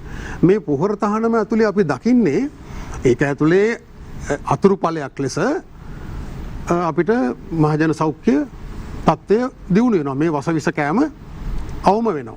ඒ වගේම පරිසර පද්ධතියට වෙන විනාශය අවම වෙනවා. ඒවා අර කියන හරිත විප්ලවයේ අතුරුඵල අපි අතර වැඩවසන් සම්බන්ධයක් ඇති කරලා මේ නිෂ්පාදන පද්ධතිය දීර්ඝ කාලීනව හසුරවන්න හදපු ක්‍රමවේදය ඇතුළේ තමයි අර අගතිය සිද්ධ වෙන්නේ. ඒතර ඒක නිවැරදි කරාම ඒ පරාදීනත්වයේ නිෂ්පාදන පද්ධතිය ගලව ගත්තම අර කියන ප්‍රශ්න විසඳෙනවා. ඒතර හැබැයි ඒක එහෙම ලේසි වෙන්නේ නැහැ. මේක ඇතුලේ අර මොළ හොදපු අය ඒ අයට කියන්න ඕනෙත් නැහැ. ඒ අයට පගාව දෙන්න ඕනෙත් නැහැ. ඒ අය ස්විච්චාවෙන් කරනවා ඒක. ස්විච්චාවෙන් ඒ කළු සුද්දෝ ටිකක් ඉන්නවා. ස්විච්චාවෙන් ඒ අධිරාජ්‍යවාදීන්ගේ උමනාව ඉටු කරනවා මේක ඇතුලේ. තව පිරිසක් ආර්ථික ඝාතකයෝ ඉන්නවා. රටේ බොහොම ප්‍රධාන නිලතල දරන අය වෙන්න පුළුවන්. ඔවුන් මේක සිතාමතා පාර වරද්දන දේ කරනවා. දැන් හොඳම උදාහරණය තමයි රසායනික පොහොර අපි පලිබෝධනාශක භාවිතය අවම කරගන්න මේ තහංචිය ඕන. ඒක නොදා කරන්න උත්සාහ කරන්න බෑ. එතන තමයි ගරිල්ලා ප්‍රහාරය. එතනින් පස්සේ තමයි සාකච්ඡා ක්‍රියාවලිය ඉදිරියට සටන් පෙරමුණට යන්නේ. ඒකට ඒක හොඳ දෙයක්. හැබැයි ඒක ආපසු හොරවන්න මොකද කරන්නේ? කිරි හට්ටියට ගොම බිඳුවක් නෙමෙයි ගොම හැලියක් දාන්න මොකද යෝජනා කරන්නේ? රසායනික පොහොර වෙනුවට කාබනික පොහොර ආනයනය කරන්නේ. ඒක කරොත් ඉවරයි. ඒක පැත්තකින් ගත්තොත් අර පරාදීනත්වයෙන් ගැලවීම කියන මූලික සංකල්පය මෙතනින් අහෝසි වෙනවා. දෙවෙනි එක සද්භාවය. මේ ගොවියා මේකට අපිට නම්ම ගන්න තියෙන තත්ත්වය නැති වෙනවා. ඇයි? මේ කරලා තියෙන සද්භාවයෙන් මේ නිෂ්පාදන පද්ධතිය පරාදීනත්වයෙන් ගලව ගන්න මහජන සෞඛ්‍ය ආරක්ෂා කරන්න කෘෂි නිෂ්පාදන පද්ධතිය පරිසරය ආරක්ෂා කරන්න නෙමෙයි. මේ ජාවාරම්කාරයෝ කීප දෙනෙකුට කීයක් කර වා ගන්න පොරසාන ආධාරය කසා ගන්න. දැන් උන් කියනවා පොහොර මේ ඔය පොහොර බිස්නස් එකට ලෑස්ති වෙන අය කියනවා ඒ අය මේ රජය හරහා තමයි දෙන්නේ. එහෙනම් මොකද්ද කියන්නේ? අර රුපියල් මිලියන 50000 ඒගොල්ලෝ සක්විය දාගන්න හදන්නේ. ඒතර මේ පොහොර සානාදේ අරගෙන මේ කියන අපද්‍රව්‍ය බොහෝ විට විශේෂයෙන්ම ඔය දැන් අපි ජෛව පොහොර කියලා හඳුන්වන ඒ කියන්නේ සුද්ධ ජීවීන් සහිත ඒවා පිටරටින් ගේනවා කියන එක ඉතාම භයානකයි. එකක් ඒ ජීවීන් අපේ පොළොවට සුදුසුද අපේ භූගෝලයට සුදුසුද කියන එක වෙනම කාරණයක්. ඊට අමතරව විශාල වශයෙන් රෝගකාරක බැක්ටීරියා වෛරස සහ දිලීර වර්ග මේ රට ඇතුළට එන්න පුළුවන්. ඒක ඉතාම භයානකයි. රසායනික පොහොර වලින් සිදුවෙන ක්‍රියාවට වඩා භයානක තත්ත්වයක් ඇති වෙන්න පුළුවන්. මොකද මේවා පරීක්ෂා කරන්න අපේ රටේ එහෙම පහසුකම් නැහැ. දැන් කියන්න පුළුවන් හරි පහසුකම් හදලා ගේමු කියලා. ඒතර අපි බදු ගෙවන්නන්ගේ සල්ලි වලින් පහසුකම් හදලා මේ ජාවාරම්කාරයන්ට ඒගොල්ලන් අවශ්‍යතාවය ඉටු කරනවද කියලා එහෙම ප්‍රශ්නකුත් අහන්න පුළුවන්. ඒතර දැන් හිතන්න ඔය බ්ලැක් සොයිල් කියලා කියනවා. ඔය කියන තවත් කාබනික ඔව් හරි. ඒක ගේන්න හදන්නේ කොහොමද? ඒවා ඔක්කොම ලෝකේ බ්ලැක් සොයිල් කියන ඒ කියන්නේ මනුස්ස මල පහ වලින් මලව පහන පද්ධතිය වලින් ගන්න ඒවා කේක් එක වගේ ඒවත් තද කරලා කැටිය හදන්නේ කොහොමද? පොලිමර් එකක් දානවා. ඒකට ප්ලාස්ටික් වර්ගයක් දානවා. එතකොට ඒවා ගෙලන්න මේ පොළොවට දැම්මොත් සම්පූර්ණයෙන්ම ශාකවල මූල පද්ධතිය අර බිමේ පසේ ඉන්න සුදු දිවීන්ට අහිත කරලා බලපානවා. මේ ප්ලාස්ටික් දීර්ඝ කාලීනව පොළොවේ එකතු වෙනවා. එතකොට මේ වගේ ලණු දැන් මේවෙන් අලුත් බිස්නස්. ඒගොල්ලෝ ඒක මේ ඉවත් කරගන්න බැරුව ඉන්නවා. ඒතර අපේ අය කියනවා හරි මම ඉවත් කරලා දෙන්නම් මෙහි පොළොවට ගෙනලා දාන්නම්. ඒතර ඒවා ඇතුලේ එන්න පුළුවන් මේ දැන් න්‍යෂ්ටික අපද්‍රව්‍ය. න්‍යෂ්ටික අපද්‍රව්‍ය අයින් කරන එක බාරගන්නේ කොන්ත්‍රාත් ඒවා. ඒවා ඊටාම අමාරුයි මහා මූද මැද කොන්ක්‍රීට් චේම්බර්ස් වල ඒවා ගිල්ලවන්නේ. ඒතර මේ වගේ chance එකක් හම්බුණා මොකද කරන්නේ? ඒවා මේවත් එක්ක මිශ්‍ර කරලා මෙහාට එවන්න පුළුවන්. ඒවා මෙහි පරික්ෂා කරන්න පහසුකම් නැහැ. දැනුත් අපි පලිබෝධනාශක වර්ග සක්‍රීය පලිබෝධනාශක 200ක් රෙජිස්ටර් කරලා තියෙනවා. හැබැයි 18ක් විතර 20ක් විතර ප්‍රමාණයක් තමයි මම කියන්නේ මගේ ඒවා නෙවෙයි. ඔඩිටර් ජෙනරාල් දෙපාර්තමේන්තුවේ පරිසර විගණන වාර්තාවේ තියෙන ඒවා. 18ක් විතර ප්‍රමාණයක් පරික්ෂා කරන්න. ඉතුරු ඒවා කොහොමද එන්නේ? ඒ සමාගම දෙන සහතිකය මත. කොහොමද වැඩේ? අපි මේ ආයතන හදලා නිලධාරීන් හදලා ඔක්කොම හදලා මේවා නීති හදලා තියෙනවා. හැබැයි මොකටද? පරිසරය රකින්නවත් මහජන සෞඛ්‍ය රකින්න නෙමෙයි. සමාගම් වල වෙළඳපොළ රකින්න. ඉතින් මෙන්න මේවා වෙනස් කරගන්න ලොකු මැදිහත් වීමක් අවශ්‍යයි. සමාජයේ ලොකු නැගිටීමක් අවශ්‍යයි. නැත්තම් අර බලවේග මේවා අපව හරවනවා. මේ කිරිහැලියට ගොම දානවා. දැන් ජනාධිපතිතුමාගේ කිරිහැලියට දැන් ගොම දාන්න හදනවා මේ පොහොර ආනයනයට ඉඩ දීලා. දැනටමත් කැබිනට් එකෙන් අනුමැතිය දීලා තියෙනවා. ඒක ඊටාම කලබලකාරී තීන්දුවක්. අපි ඒකට දැඩි ලෙස විරුද්ධයි. ඒක කරොත් එහෙම එතුමාගේ සත්භාවයත් අහෝසි වෙනවා. ගොවියා නම්ම ගන්න තියෙන chance එකක් නැති වෙනවා. යාවාරම්කාරයන්ට පොහොන සානාධාරය ගසා ගන්න නම් මේ වැඩේ කරේ. අපි මොකටද අපිත් එහෙනම් මේකත් එක්ක ආණ්ඩුවත් එක්ක හැපෙනවා කියන මනෝභාවය හැදෙනවා විපක්ෂයට ආයුධ ලැබෙනවා. ඒ නිසා මේක අපි කියනවා නැත්තම් වෙනත් විද්වතුන් කියනවා මේක අහනවා කවුරු හරි කියලා එහෙම එකක් නෙවෙයි. මේක රික්තකයක නෙවෙයි තියෙන්නේ. මේකට විරුද්ධව විශාල බලවේග පාර වරද්දන්න මොළ හොදගත් අය ඇතුළෙත් එළියනොත් සල්ලි විසි කරලත් මේ දේ කරනවා.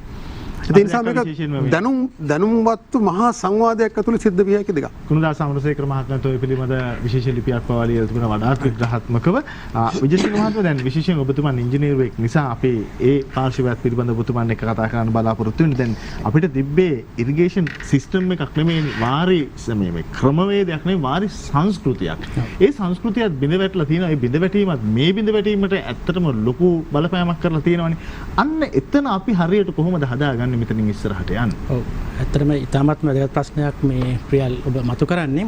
දැන් ඇත්තටම මේ පසෙහි ජීවය අජීවී තත්ත්වයට පත් වෙන්න කෘෂි රසායන යම්සේ දායක වුණාද ඒ වගේම තවත් දායක වෙච්ච පැත්තක් තියෙනවා. ඇත්තටම පැති දෙකක් තියෙනවා.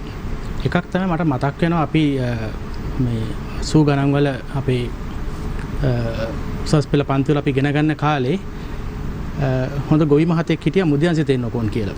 මුතුමල්ලත් මතක ඇති. මෙතුමා ඒ කාලේ ලිපියක් ලියනවා බදාදා දිවෙන අතිරේකෙට මීමා ගොඩට දැක්වූ මූමා කියලා. හොඳ මේකෙ මේ කියන්නේ අපේ කරකව එළියට දක්වලා ට්‍රැක්ටරේ ගෙනාපු කතාව මේ කියන්නේ. එතකොට මේ පස්ස අද මේ ට්‍රැක්ටරේ රොටරිය හරහා කරන කාර්යය ගත්තොත් එimhe මේ පසෙහි ව්‍යුහය දරුණු ලෙස වෙනස් කරනවා. ඇත්තටම කියනවා නම් මට තේරෙන විදිහට මේ පසෙහි අර මැටි වැලි දෙක වෙන් කරනවා. එතකොට තවදුරටත් අර ජීවි කොටස් වලට ඒකේ ජීවත් වෙන්න බෑ. එහෙම පසකට පොහොර අනිවාර්යෙන් දාන්න සිද්ධ කරලා තියෙනවා. මේක එක කතාවක් මේකේ. ඒකනේ අපේ අර පැරණි නගුල් පද්ධතිය අයින් කරලා අර රොටරින් කරන වැඩේ හින්දා අර පොහොර අනිවාර්ය සාධකයක් බවට පත් කරලා තියෙනවා. ඒක එකක්. අනිත් එක තමයි මහවැලි ව්‍යාපෘති හරහා අපි විශාල දැවන්ත ව්‍යාපෘතිය මේ රටේ ක්‍රියාත්මක වෙච්ච. මේ ව්‍යාපෘතිය හරහා වෙච්ච විශාල වෙනසක් තියෙනවා මේ රටේ. ඒ තමයි අපේ මේ පස්ස පෝෂණය කරන එක තමයි අපේ වාරි ශිෂ්ටාචාරයේ තිබිච්ච ප්‍රධානම දේ.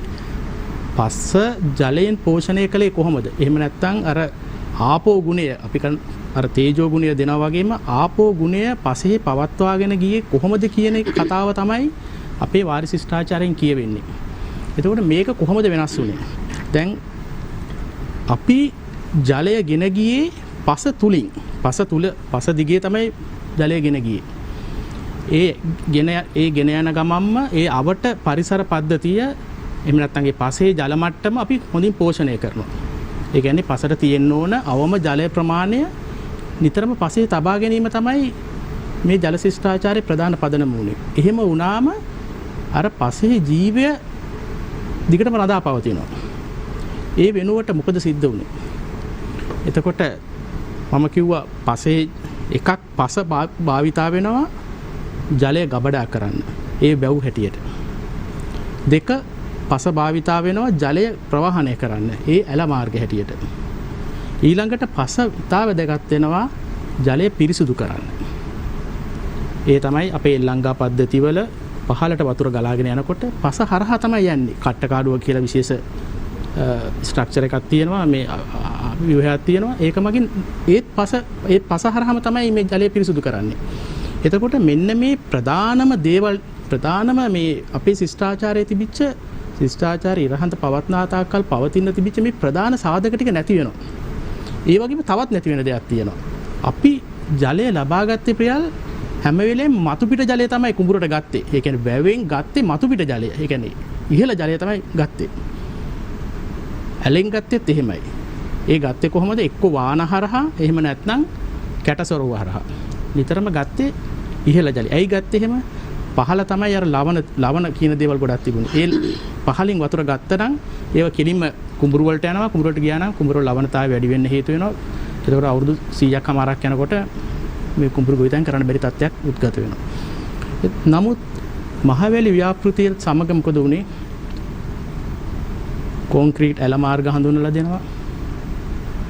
එතකොට යෝධ ඇල හොඳම උදාහරණය තමයි කලාවැවේ ඉඳන් තිසාවැවට කිලෝ 54ක් ගෙනිච්ච යෝධ ඇල කෙලින් කරනවා. ඒ කියන්නේ අර අපි අඟලට 70ක් කියලා කියන ප්‍රසිද්ධ කාරණේ තියෙනවනේ. මේකෙන් කියවෙන්නේ වෙන මොකක්වත් නෙමෙයි. මේ ජලය ගෙනියන්නේ සමතලා භූමියක් දිගේ ගෙනියන්නේ. එහෙම නැත්නම් අපි කියනවා සමෝච්ච රේඛාවක් දිගේ ගෙනිච්ච කියලා. ඒ කියන්නේ එච්චරට ඊ타ත්ම අඩු බැස්මක් යට තමයි මේව ගෙනිච්චේ. ඇයි මෙහෙම කරන්න හේතුව? පුළුවන් තරම් ඒ ගෙනියන මාර්ගයේ තියෙන පස ජලයෙන් පෝෂණය කරන්න. ඒ වගේ මේ ගෙනියන ගමන්ම ඒ යෝධ ඇලේ තිබිච්ච විශේෂත්වය තමයි ඒක එක පැත්තක තමයි ඒකේ බැම්ම තියෙන්නේ. අනිත් පැත්තේ බැම්මක් නැහැ. අනිත් පැත්තෙන් කරන්නේ ඒ ඇල පෝෂණය වෙනවා දිගටම. ඒ 54ක් යන සම්පූර්ණ මාර්ගය දිගේ අර ඇල පෝෂණය වෙනවා අර ඉහත්තාවෙන් එන වතුර වලින්. ජලයෙන්. ඒ ජලය පෙරිලා එන්නේ කුළු වැව් හරහා ඇවිල්ලා අර යෝධ ඇලට එකතු වෙනවා. එතකොට යෝධ ඇල ඇත්තටම ගියොත් ඇලක් කිව්වට ඒක අර දිගටි වැවක් වගේ. සමහර තැන්වලදී මේ ඇල කුඩා වෙනවා. සමහර තැන්වලදී වැවක් වගේ පළල් වෙනවා. හරියට මේ ඇදපු වැවක් වගේ දිග ඇදපු වැවක් වගේ. එතකොට මෙහෙම ගිහිපු මේ යෝධ ඇලකින් අපේ පසට කරපු ඒ සාරවත් දායකත්වය මහවැලි ව්‍යාපෘතියත් එක්ක අපිට අහෝසි වෙනවා. මේ සමහර යෝධ ඇලවල් අර කලාවැවේ වගේ එකක අර බෑවුම සහිත යෝධ ඇලක් බවට පත් කරනවා. උදාහරණයක් වශයෙන් මහලු උප්පලමේ පස්සේ මේ යෝධ ඇල දකින්න නැහැ. අර කෙලින් ඉරක් වගේ යන යෝධ ඇලක් තමයි ඊට පස්සේ දකින්න ලැබෙන්නේ. අර වංගුග ගහ එතෙක් ගිහිපු යෝධ ඇල දැන් කෙලින් ඉරක් වගේ යනවා විශාල බෑවුමක් එක්ක. ඒතකොට ඒ යනකොට අර ඉස්සර දැන් ඉහත්තෙන් වතුර ගත්තා වගේම බැම්ම තිබිච්ච පැත්තේ තිබුණේ කුඹුරු. ඒ කුඹුරු පෝෂණය කරලා පැන්නුම් වලින් ගිහිපු ජලය ඊට පහලින් තිබිච්ච වැව් වලට එකතු වෙනවා. ඒතර එල්ලංගා පද්ධතිය හැදෙනවා. අනිත් එක තමයි නිම්නයක් හරහා තමයි හැම වෙලෙම වතුර පහලට ගත්තේ. ඒ නිම්නය හරහා යන වතුර ඒ නිම්නයත් එක්ක තිබිච්ච කුඹුරු ආය පෝෂණය කරමින් ඉස්සරහට යනවා. එතකොට ඒ කුඹුරු වලට ඉහත්තාවෙන් තිබුණේ කැලේ. අද අලිමිනිස් ගැටුමක් බවට පත් වෙලා තියෙන්නේ ඔය කැලේ නැති වෙච්ච එකනේ. දැන් අර මහවැලි ව්‍යාපෘතියත් එක්ක අර හදපු ඉරක් වගේ හදපු ඒ ඇලෙන් මොකද සිද්ධ කරේ? වතුර ගන්න පටන් ගත්තා. අර නිම්නෙන් නෙමෙයි මෙච්චර කල් වතුර ගත්තා වගේ වතුර ගත්තේ. අර උඩින් ගත්තා. ඒ කියන්නේ අපි කියන රිජ් එකෙන් කියලා මුදුනෙන් ගත්ත වතුර. අරගෙන මුදුනෙන් ගත්ත වතුර ටික අර පහළට දෙන්න පටන් ගත්තාම කැලේ සම්පූර්ණයෙන්ම කපලා දාලා අර කුළු වැව් ටිකත් කපලා දාලා ඒ සම්පූර්ණ මේකම වගා කරන්න පටන් ගත්තා. දැන් මේ தත්ත්වය අද වෙනකොට ඉතාමත් උග්‍ර තත්ත්වයකටපත් වෙලා තියෙනවා. මේක වැඩි අවධානයට යොමු නොවන දෙයක් ඇත්තටම සාමාන්‍ය මිනිසුන්ට මේ ගැන එච්චර අවබෝධයකුත් නැහැ. ඔය මුරු ගොවිතැනේ රසායනික පොහොර සම්බන්ධයෙන් තියෙන සංවේදීභාවය ඇත්තටම මෙතන නැහැ. දැන් අද වෙනකොට මේක කොයිතරම් මට්ටමකට ඇවිල්ලා තියෙනවද කියනවා නම් දැන් මේ මොහොතේ ක්‍රියාත්මක කරන සමහර ව්‍යාපෘති ගත්තොත් එහෙම ඒව තනිකර සැලසුම් කරන අපේ රටේ අය නෙමෙයි. විදේශිකයින්, බටහිර ජාතිකයින්. ඔවුන්ට මොකද්ද මේ රටේ තියෙන මේ වාරි ශිෂ්ටාචාරය ගැන තියෙන අවබෝධය? ඔවුන් කියන විදිහට අපේ අය ඒක හදනවා. දැන් අද අපි ජලය ගෙනියන්නේ ওই කාරණාවෙන් අවසන් කරමු. හොඳයි. අද ජලය ගෙනියන්නේ උමම් මාර්ග හරහා. එතකොට අර කට් ඇන්ඩ් ෆිල් කියලා අපි හඳුන්වන කොන්ක්‍රීට් නල හරහා. මේ විදිහට ගෙනිච්චොත් එහෙම අර ජලයෙන් වෙන මූලික කාර්ය සිද්ධ වෙන්නේ නැහැ. ජලය පෙරීම, ඒ ආවට ප්‍රදේශය පස සාරවත් කිරීම මේ කිසිම දෙයක් මේකෙන් ලැබෙන්නේ නැහැ. අද වෙනකොට මෙන්න මෙවැනි තත්ත්වයකුත් මේ රට තුල තියෙනවා. ඒ ගැනත් මම හිතන්නේ අපි හැමෝම අවධානය යොමු කළ යුතු වෙනවා. මොකද ඒක කෙලින්ම සම්බන්ධ වෙනවා අපේ ගොවිතැනත් එක්ක. ස්තුතියි ඔබතුමන්ට. අපේ තුන්වන වටේ නිමා කරන්නේ අපිට අවසන් වටේටයි ගමන් කරන්නට නියමිතව තියෙන. ඔබ දන්නා අවසන් වටේ තුල අප විනාඩි 2ක කාලයක් ලබා දෙන්නේ. ඒ සමග අපිට විශේෂයෙන්ම විරාමයකින් තොරව ඉදිරියට යන්නත් හැකියාව ලැබෙවි. විශේෂයෙන් විජේසිංහ මහත්මයා අදහස් දක්වන අතරතුර අපිට මතුවෙච්ච කාරණාවක් තමයි මට අවාසනාවකට ඒ නවකතාව මොකක්ද කියලා මතක නැහැ. මොකක් හරි නවකතාවක තියෙනවා. ගමන ට්‍රැක්ටරයක් ගානලා හාන්න පටන් ගත්තට පස්සේ සීයා ළඟ ඉන්නවා පුතා වාඩි වෙලා. පුතා විස්තර කරනවා සීයාට මේක තමයි ට්‍රැක්ටරය කියන්නේ. දැන් මේකෙන් තමයි හාන්න මෙච්චර ප්‍රමාණයක් වාහනයක් මෙහෙම ඉක්මනින් හා ගන්න පුළුවන් කියලා. එතකොට සීයා අහනවා පුතේ ওই ට්‍රැක්ටරේ තාන ගමන් කුඹුරට ගොම දානවද කියලා. අපිට බොහෝ දේවල් හිතන්නට කාරණාවක් ඒ තුර මතුවෙනවා. අපි දැන් අවසන් වටේට ගමන් කරන නිසා අවසන් වටේ ආරම්භ කරන්න බලාපොරොත්තු වෙන්නේ තන්ත්‍රාරච්චි මහත්මයාගෙන්. තන්ත්‍රාරච්චි මහත්මයා අපිට විනාඩි 2 කාලයක් තියෙන්නේ. අපි මේ වටේදී මේකෙදි කතා කරමු. අපි දේශීයත්වයෙන් දේශීය ගොඩනගන්නට නම් මොකක්ද විය යුත්තේ ඔබතුමන් යෝජනා කරන ආකාරයට? එකක් මේකෙදී අපි අත් වශයෙන්ම අද මිනිස්සු තුල තියෙනා වූ අදහස් එළියට දාගන්න බැරි කමක් තියෙනවා.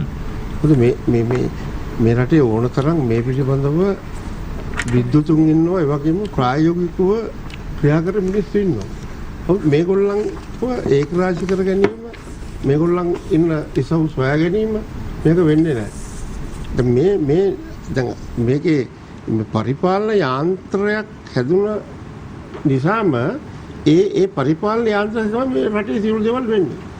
මේකට අර කොණ්ඩ වටවන සෙල්ලිපින මං කිව්වේ ජනතා සහභාගීත්වය එන්නේ නැහැ. ජනතා සහභාගීත්වය ඡන්ද දාන්න යාම තමයි. ඉන් එහා මොකක්ද වෙන්නේ? එතකොට ඉන් එහා මෙහාට වෙන්නේ උඩින් ඇවිල්ලා අර දෙන අදහස ක්‍රියාත්මක කිරීමනේ. මිනිස්සුන්ට එහෙම අදහසක් දෙන්න තනක් වේදිකාවක් නැහැ. ඒක ඇත්ත වශයෙන්ම පළවෙනි කාරණය මිනිස්සුන්ට වේදිකාවක් තියෙන්න ඕන. මේ අපේ ගමේ තියෙන තත්ත්වය මේකයි. අපේ ගමේ මෙච්චර අපි කියමු දැන් පොහොර අපේ ගමේ මෙච්චර පොහොර අපිට දාගත්තයි. ඒකට අපිට මේ සම්පත් තියෙනවා. ඒකට අපිට මේ ආකාරයට අපේ සැලැස්මක් තියෙනවා. මෙන්න අපේ ව්‍යාපෘතිය මේකට අපිට උදව් කරන්න. කියන්නේ හැකියාව මිනිසුන්ට දෙන්න බෑ. ඒකට ඒක නැති දාකල් වෙන්නේ අපි කොහෙන් හරි පොට්ටියක් මුලට ගෙනලා දෙන්නම්. කියන්නේ අර NPK මානසිකත්වෙන්ම හදපු එක දැන් මේක කාබනික කියලා කියන්නේ. කාබනික කියන එක්කුත් නෑ, එහෙම ගොවිතැනකුත් නෑ. දැන් මම නම් ඇත්ත වශයෙන්ම මේකට හඳුන්වන්නේ සයන්ජාත ගොවිතැන කියන එක. මොකද කාගේවත් උපකාරයක් අවශ්‍ය නැහැ. පැලේ වැවෙනවා. අපිට තියෙන්නේ උදව් කරන්න විතරයි. හරි? මේක තමයි දැන් අග්ගඤ්ඤ සූත්‍රයේ නම් අපි ඉගෙන ගත්ත වචනේ. ඉබ්බේ හැදිලා එන එකට සයන්ජාත. ඒතකොට මේ ගොවිතැන සයන්ජාත තමයි. එතකොට දැන් මේකට අවශ්‍ය වටපිටාව පාරිසරික පද්ධතීන් මේ සියල්ල ඒකරාජ වෙන කළමනාකරණය කොහෙද තියෙන්නේ? මේක තියෙන්නේ ගමේ. ඒතකොට මේක ගමෙන් පටන් ගන්න ඕනේ. මේක ගමෙන් පටන් ගන්න ඕනේ. මේක මේ කොළඹ අමාත්‍යාංශ කාර්යාලවල ඉඳන් මේකට කරන්න බෑ. ඒ නිසා මම කියන්නේ පටන් ගත යුත්තේ මේක ග්‍රාමීය ජන එකතු කරගෙන ඒ ගොවි සංවිධාන හරහා ඒ දැනුවත් තියෙන එකතු කරගෙන මේක මහ විශාල පෙරලියක් කරගෙන යන මේක මිනිසුන්ගේ ඇඟට කාවද්දපුවම දැන් අපි 70 ගණන් වල මේ මැතිනිගේ කාලේ දැන් වගා සංග්‍රාමය කියලා ආපුවාම මේ විශ්වවිද්‍යාලවල හිටපු සියලු ශිෂ්‍යයෝ කියලා සමූහය වලට බැස්සා. ගොවිතැන් කළා. මේක ඇඟට ගත්තා. හරි? ඒ කියන්නේ අපේ ජානස්තිම මේක තියෙනවා. සාමිකත්වයේ තියෙනවා. අපි හැමදාම සාමිකත්වයෙන් ජීවත් වෙච්ච ජනයා. ඒ නිසා තමයි සම්පකාර ව්‍යාපාරය දෙවන කුද්දේ පටන් ගන්නකොට ලංකාව ඉතාම සාර්ථක සම්පකාර ව්‍යාපාරයක් ගොඩනැගෙන්නේ අපේ ඇඟාස්සියේ තිබුණ සාමිකත්ව නිසා. ඒක නිසා මම හිතන්නේ පටන් ගත යුත්තේම ජනයා ඒකරාශී කරගෙන ඒගොල්ලන්ට පැහැදිලිව වේදිකාවක් හදලා දෙන්න ඕන. ඒක අස්සේ මේ සැලසුම් ක්‍රියාත්මක කිරීමට යම් වැඩ පිළිවෙලක් හැදෙන්න ඕන. කොළඹ ඉඳලා සැලසුම් අරන් ගිහලා ගමට ගිහලා මෙහෙම කරපල්ලා කියනකට වඩා ගමෙන් මේක කරන්නේ කොහොමද කියන අදහස ලබා ගන්න පුළුවන් නම් කොච්චර හොඳද කියන කාරණාව තමයි තන්ත්‍රි ආරච්චි මහත්තයා යෝජනා කරන්නේ. ඊට පස්සේ නිමල් කරුණාසිරි මහත්මයා අවසන් වටේ තුල අපි ඔබතුමන්ගෙන් අදහසක් ලබා ගන්න කැමතියි. අපි දේශීයත්වයෙන් දේශය ගොඩනගන්නේ කොහොමද? මූලික වශයෙන් මේ අවසාන වටදී මම කියන්නේ දේශීයත්වය කියන එක තේරුම් ගන්න ඕන පළවෙනි. නැත්නම් ඒක වචනයක් බවට විතරක් පත් වෙනවා. ඒ නිසා මූලික වශයෙන් දේශීය දැනුම් පද්ධතිය ඉතා ඉක්මනින් සියලුම පාසල් වල විෂයක් හැටියට කරලා දේශීය දැනුම් පද්ධතිය සම්බන්ධව ඒ දේශීය දැනුම් පද්ධතියට අයිති වෙනවා ගොවිකම, වාරිකමය, වෙදකම, ඊළඟට හෙදකම, ඊළඟට ඒක හා බැඳිච්ච සංස්කෘතිය, සාරධර්ම, ඒක අද පාසල් අධ්‍යාපනයෙන් පන්නලා දාලා ඔක්කොම විද්‍යාව තමයි හරි කියන තරක තියෙනවා. මම කියන්නේ විද්‍යාව ඉගෙන ගන්න එපා කියන එක නෙමෙයි මම කියන්නේ. මේ අපි බෞද්ධ සංස්කෘතියත් තුළ බෞද්ධ සංස්කෘතිය තුළ බුදුහාමුදුරුවෝ දේශනා කළාම තියෙන්නේ විද්‍යා උදපාදි. විද්‍යාව තමයි විද්‍යාව කියන්නේ සත්‍ය තේරුම් ගැනීම.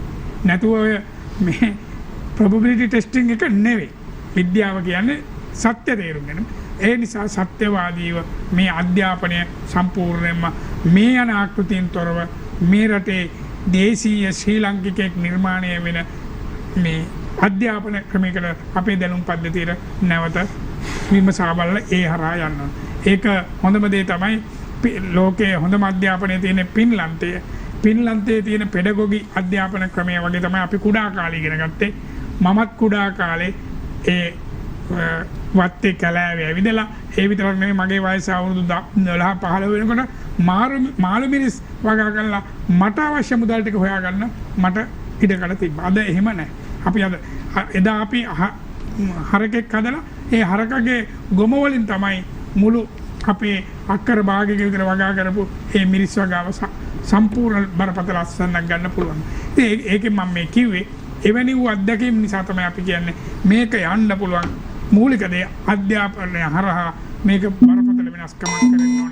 ඒකෙදි අපේ ගණිත ක්‍රමය, අපේ ඉංජිනේරු විද්‍යාව, නිෂ්පාදන කර්මාන්ත මේ සියල්ල ඒක කේන්ද්‍ර කරගෙන පිටින් එන දැනුම ඒකට අනුන්ගේ හැම අරගෙන අපි සපත්තුව මහනවා මිසක් අනුන්ගේ සපත්තුවට අපේ කකුල කපා ගන්න එක කරන්න එපා කියන එක තමයි මට කියන්න තියෙන්නේ. ස්තුතියි ඔබතුමන්ට.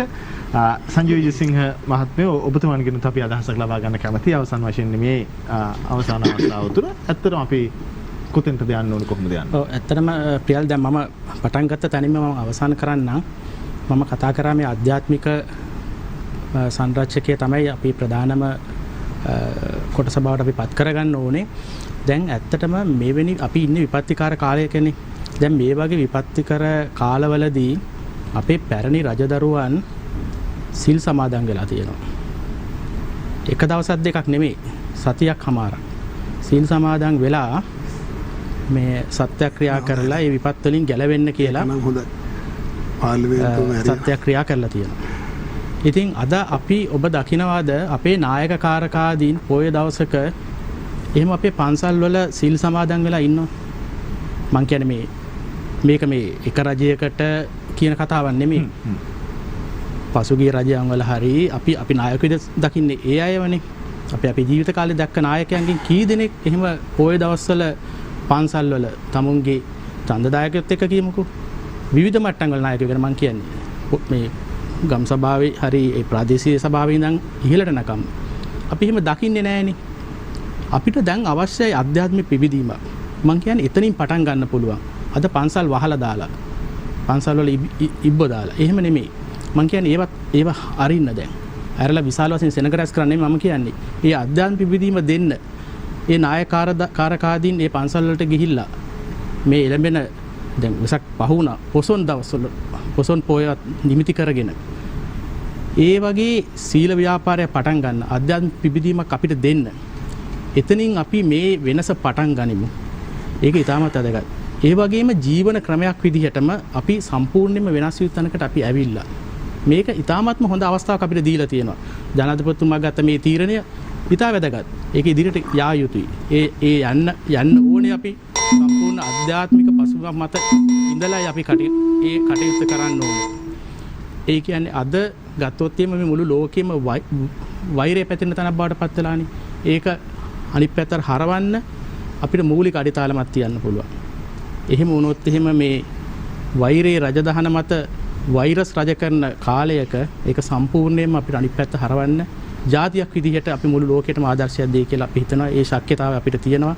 අර මෙතුමා කිව්වා වගේ බුදුන් වහන්සේ වදාළ දහමක සෙවණේ ඉන්න අපි ඒ උරුමය ඉස්සරහට ගත යුතුයි. ඒයින් මිසක් වෙන ගැලවීමක් නම් අපිට නැහැ. ස්තුතියි ඔබතුමන්ට. වසන්ත බණ්ඩාර වෛද්‍යතුමනි ඔබතුමන්ට අවස්ථාව තියෙන අද දවසේ සංවාදය නිමා කරන්නට දේශීයත්වයෙන් දේශය ඇත්තටම ගොඩනගිය හැකිද? ප්‍රියල් රුසියාවේ ජනාධිපති පුටින් වැල්දිමිර් පුටින් මහතාගේ ප්‍රධාන උපදේශකයෙක් ඉන්නවා වෛද්‍යවරයෙක් ජ්‍යෙෂ්ඨ වෛද්‍යවරයෙක් ඔහු දේශපාලඥයෙක් අතරම ලියොනිඩ් රොෂාල් කියලා.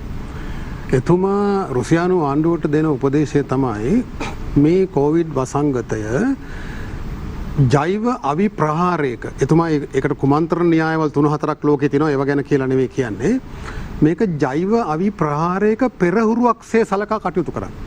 ඒතර පෙරහුරුව මෙහෙමනම් ඇත්ත ප්‍රහාරය කොහොමද කියලා ඔළුවේ තියාගන්න ඕනේ. ඒතර එතුමා කියනවා බරපතල වෙනස්කම් ඇති කරගත යුතුයි. මේ රුසියාව වගේ මහා රාජ්‍ය ශක්තිමත් රාජ්‍යයක් හමුදාවක් ජනතාව සක්‍රියව රාජ්‍ය පාලනයට දායක වෙනවා. එහෙම තියෙද්දිත් ඔහු කියන්නේ ගෘහස්ත මට්ටමේ ඉඳලා ශක්තිමත් වෙන්න ඕනේ. ගෙදර ගෙවත්ත වගා කරන්න ඕනේ, පරිභෝජ සංස්කෘතිය වෙනස් කරගන්න ඕනේ, මේකට මුහුණ දෙන්න ලෑස්ති වෙන්න ඕනේ. රාජ්‍ය හමුදාවේ සම්පත් උපරිමයෙන් පාවිච්චි කරන්න ඕනේ. ඒ මිනිස් බලය නිකන් තියන්න එපා. යුද්ධයක් නැති වෙලාවක උපරිමයෙන් සංවර්ධන කටයුතු වලට යොදා ගන්න ඕනේ. මේ රුසියාව වගේ රටකට මේ කියන්නේ මේකට සූදානම් වෙන විදිය. එතකොට ඒ කියන්නේ අපි අභ්‍යන්තරයෙන් අපේ ක්‍රමවේදවල විශාල වෙනසක් අපි ඇති කරගන්න ඕනේ. එහෙම කරගත්තේ නැත්නම් අර ලියනෝඩ් රොෂාල් කියන ඒ නරක තත්ත්වයට මුහුණ දෙන්න අපිට සිද්ධ වෙනවා. දැන් බලන්න අපි දැන් චීනය වගේ රටක්. චීනය මේ එන්නතක් නිපදවන රටක්. මම පොඩි උදාහරණයක් මේ කියන්නේ. එන්නතක් නිපදවන රටක් වෙලත් චීනය රෝග පාලනයේදී 85% විතරයි ඔවුන්ගේ සංඛ්‍යාලේඛන අනුව බර තබන්නේ. ඒ කියන්නේ ඔවුන්ගේ උපාය මාර්ගික ප්‍රවේශය ඇතුලේ බර තබලා තියෙන 15%යි. ඉතුරු 85ම මොනවද? දේශීය වෛද්‍ය ප්‍රතිකාර. ඔවුන් දේශීය වට්ටෝරු 28ක් හඳුන්ලා දීලා තියෙනවා. ඒවා සෑම රෝහලකම පාවිච්චි කරනවා. සෞඛ්‍ය සේවකයන්ට දෙනවා. සෞඛ්‍ය සේවකයෝ 3000 ගාණක් වෛරසය වැළඳෙනවා. ඒ 3000 ගාණම දේශීය ප්‍රතිකාර ක්‍රමයට කැමැත්තෙන් ආපු නැති අය. එතකොට සහ අනිකුත් ප්‍රාථමික රෝග පාලන ක්‍රමවේද. ඒතර අපේ රටේ දොස්තරලා මොකද කියන්නේ? දේශීය වෛද්‍ය ක්‍රමේ ආයුර්වේද රෝහලයක් දෙන්න එපා කියලා කියන්නේ. එතකොට ප්‍රතිශක්තිය ගැන කියනකොට සමහර වෛද්‍යවරු කියන්නේ මොකද්ද? මේ සමබල ආහාරයක් ගන්න අර සාමාන්‍ය කියන දේවල් ටික. කිසි දවසක ඔවුන්ගේ කටින් ඇහිලා නැහැ මට කියනවා මේ ඓතිහාසිකව අවුරුදු 1000 ගාණක් අපි ප්‍රතිශක්තිය වර්ධනය කරන්න ආහාර ලෙස ගත්ත දේවල් මේ කොත්තමල්ලි ඉඟුරු මේවා ආහාර ලෙස ගත්ත ඒවා මේ වගේ ආයි ශරීරයට අහිත කර කියලා කියමලක් ඇත්තේ නැහැ. එතකොට ඒවා විවිධ මාත්‍රාවලින් මේ වට්ටෝරු 15ක් දැනට අනුමත කරලා තියෙනවා. මේ එකක් පරීක්ෂා කරා. මේ පරීක්ෂා කරපු එක ප්‍රතික්ෂේප කරනකොට මේ ජාවාදනපුර විශ්වවිද්‍යාලයේ මේක විශ්ලේෂණය කරනවා. මේ ධම්මික බණ්ඩාර මහත්මයාගේ පැණිය ගැන මේ කියන්නේ. මේකේ තියෙනවා සක්‍රීය රසායනික ද්‍රව්‍ය 76ක්. හරි. ඒකෙන් 33ක් වෛද්‍යමය ප්‍රතිලාභ තියෙන ඒවා. සංකුලතා අඩු කරන්න, එතකොට ආසාත්මිකතාවය අඩු කරන්න, ඇන්ටි ඔක්සිඩන්ට් මේ ප්‍රතිඔක්සිකාරක වලින් සෛලයේ ඒ පටකේ ශක්තිමත් කරනවා ප්‍රතිශක්තිය. ඒතර වෛරසයට මේක ඇතුළට යන්න බෑ. එයාට ඇතුළට යන්න බෑ නම් එයා ටිකක් වෙලා එළිය ඉඳලා මැරෙන්න ඕනේ. ඒතර මේ ප්‍රතිශක්තිය වර්ධනය කිරීමේ මම මේ උදාහරණයක් ගත්තේ. ඉතින් මෙන්න මේ වගේ අධිපතිවාදී විදියට මත දරන එහෙම ඉඩ දෙන්න බෑ. මෙම වෙලා තියෙන්නේ මහජනයා සක්‍රිය නැහැ. මේ සමාජයේ සක්‍රිය බලවේග අද නිද්දාවට වැටිලා. කැරලි දෙකක් නිසා විශාල වශයෙන් තරුණයෝ මිය ගියා. ඒ මැරුණ හැම කෙනෙක්ම මොනවා හරි වැඩිපුර හිතන මිනිහෙක්. එක්ක වැඩිපුර අඩියක් ඉස්සරහට තියෙන මිනිහෙක් නේ. එහෙමනේ මැරෙන්නේ. LTT සංවිධානයේ වේවා අපේ රටේ දරුවෝ ජනතා විමුක්ති පෙරමුණේ එහෙම. ඒතර මේ ලොකු රික්තකයකුත් හැදිලා තියෙනවා. මේ ඉතුරුලා ඉන්න අපි හොඳම මිනිස්සු නෙවෙයි. හොඳම මිනිස්සු දැන් මහ පොළොව යට ඉන්නේ. ඉතින් ඒ නිසා ඒ අරුබුදෙත් අපිට තියෙනවා සමාජ ක්‍රියාකාරීත්වය අඩු වෙන්නේ ඒ නිසා. සමාජ ක්‍රියාකාරීත්වය අඩු නිසා මේවා පිළිබඳව පාලකයන්ට ඔහේ යන්න පුළුවන් වෙලා තියෙනවා. ඒ සමාජ ක්‍රියාකාරීත්වයේ ශක්තිමත් තියෙන අවස්ථාවල පාලකයන්ට නැමෙන්න සිද්ධ වෙනවා. ඉතින් මාධ්‍යයටත් විශාල වාක්‍යයක් තියෙනවා. ඉතින් අපි මේක වෙනස් කරන්න පුළුවන් මේක වාසනාවන්ත රටක් මේක කන්න දෙක තුනකින් ගොඩ දාන්න පුළුවන් රටක්.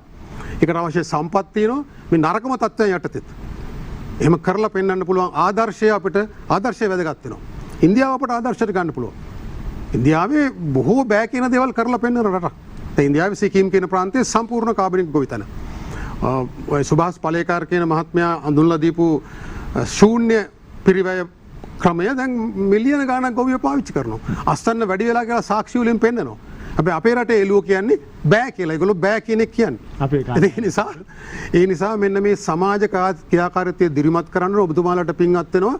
මෙවැනි කුඩා හරි සංවාද හරහා මෙන්න මේ සංවාදයේ සමාජයට අරන් ගිහලා සමාජයේ නැගිට්ටවලා මේ පාලකයන්ට ඕන විදිහට විභාගාතේ යන්න හරි එක එක පාරවල යන්න බැරි වෙන විදිහට මේක හරි ට්‍රැක් එකට දාන්න. ස්තුතියි ඔබතුමන්ට විශේෂයෙන්ම අද දවසේදී අපි දේශපාලන කාරණාවනේ. ඇත්තටම සාමේ උඩින් තියෙන දේශපාලන කාරණාවන් දෙහාගේ ගැඹුරු දේශපාලන විග්‍රහයක් අද දවසේදී අප කරගත අය විශ්වාස කරනවා සුලිය තුර. ඒ සඳහා එක්ුණු වෛද්‍ය නිමල් කර්මාන්සිරි මහත්මයාණන්ට, ඒ වගේම වෛද්‍ය වසන්ත බණ්ඩාර මහත්මයාණන්ට, පරිසරවේදී ඇලෙක්ස් තන්තිආරච්චි මහත්මයාණන්ට, වරරත් ඉංජිනේරු සංජීව විජේසිංහ මහත්මයාට අපි බෙහෙවින්ම ස්තුතිවන්ත වෙනවා. ඉතාමත් හොඳ සංවාදයක් අද දවසේදී ගොඩනගන්නට අපට අවස්ථාව ලැබුණායි කියලා විශ්වාස කරනවා. ඒ වගේම මෙතනින් නොනැති අපි අලිත් වතාවක් මුණ ගැසිය යුතුයයි කියලාත් මම විශ්වාස කරනවා. බොහොම ස්තුතියි අද දවසේදී හම්බුණාට. පැහැදිලි මේ කතාව ඇතුලේ මතු කරගත්ත අපිට රටක් තියෙනවා. ඒ රට ඔබේ සහ මගේ. එහෙම නැත්නම් අපේ. ඒ රට ඇතුලේ මතුවෙන ප්‍රශ්න තියෙනවා. ඒ ප්‍රශ්නත් අපේ. රටත් අපේ නම් ඒක ඇතුළේ ප්‍රශ්නත් අපේ නම් ඒවට පිළිතුරු පිට රටින් එනතුරු අපි බලා සිටිය යුතුද? ඔබත් මමත් ටිකක් ආයිත් හිතමු. එහෙම හිතලා අපි ලබන සතියේ මුණ ගැහෙමු. ස්තුතියි අද දවසේ රැඳුණාට.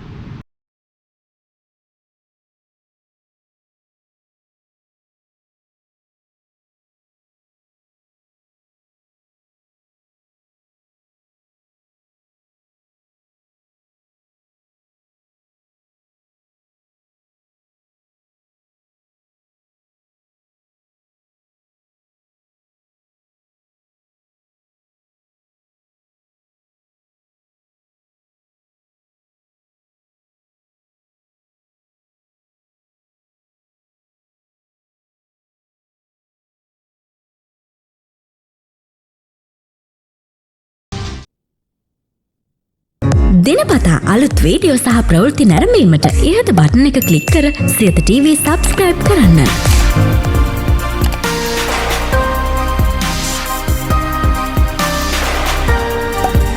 අලුත් වීඩියෝ ගැන මුලින්ම දැනගන්න මෙම සීනුව ක්ලික් කරන්න.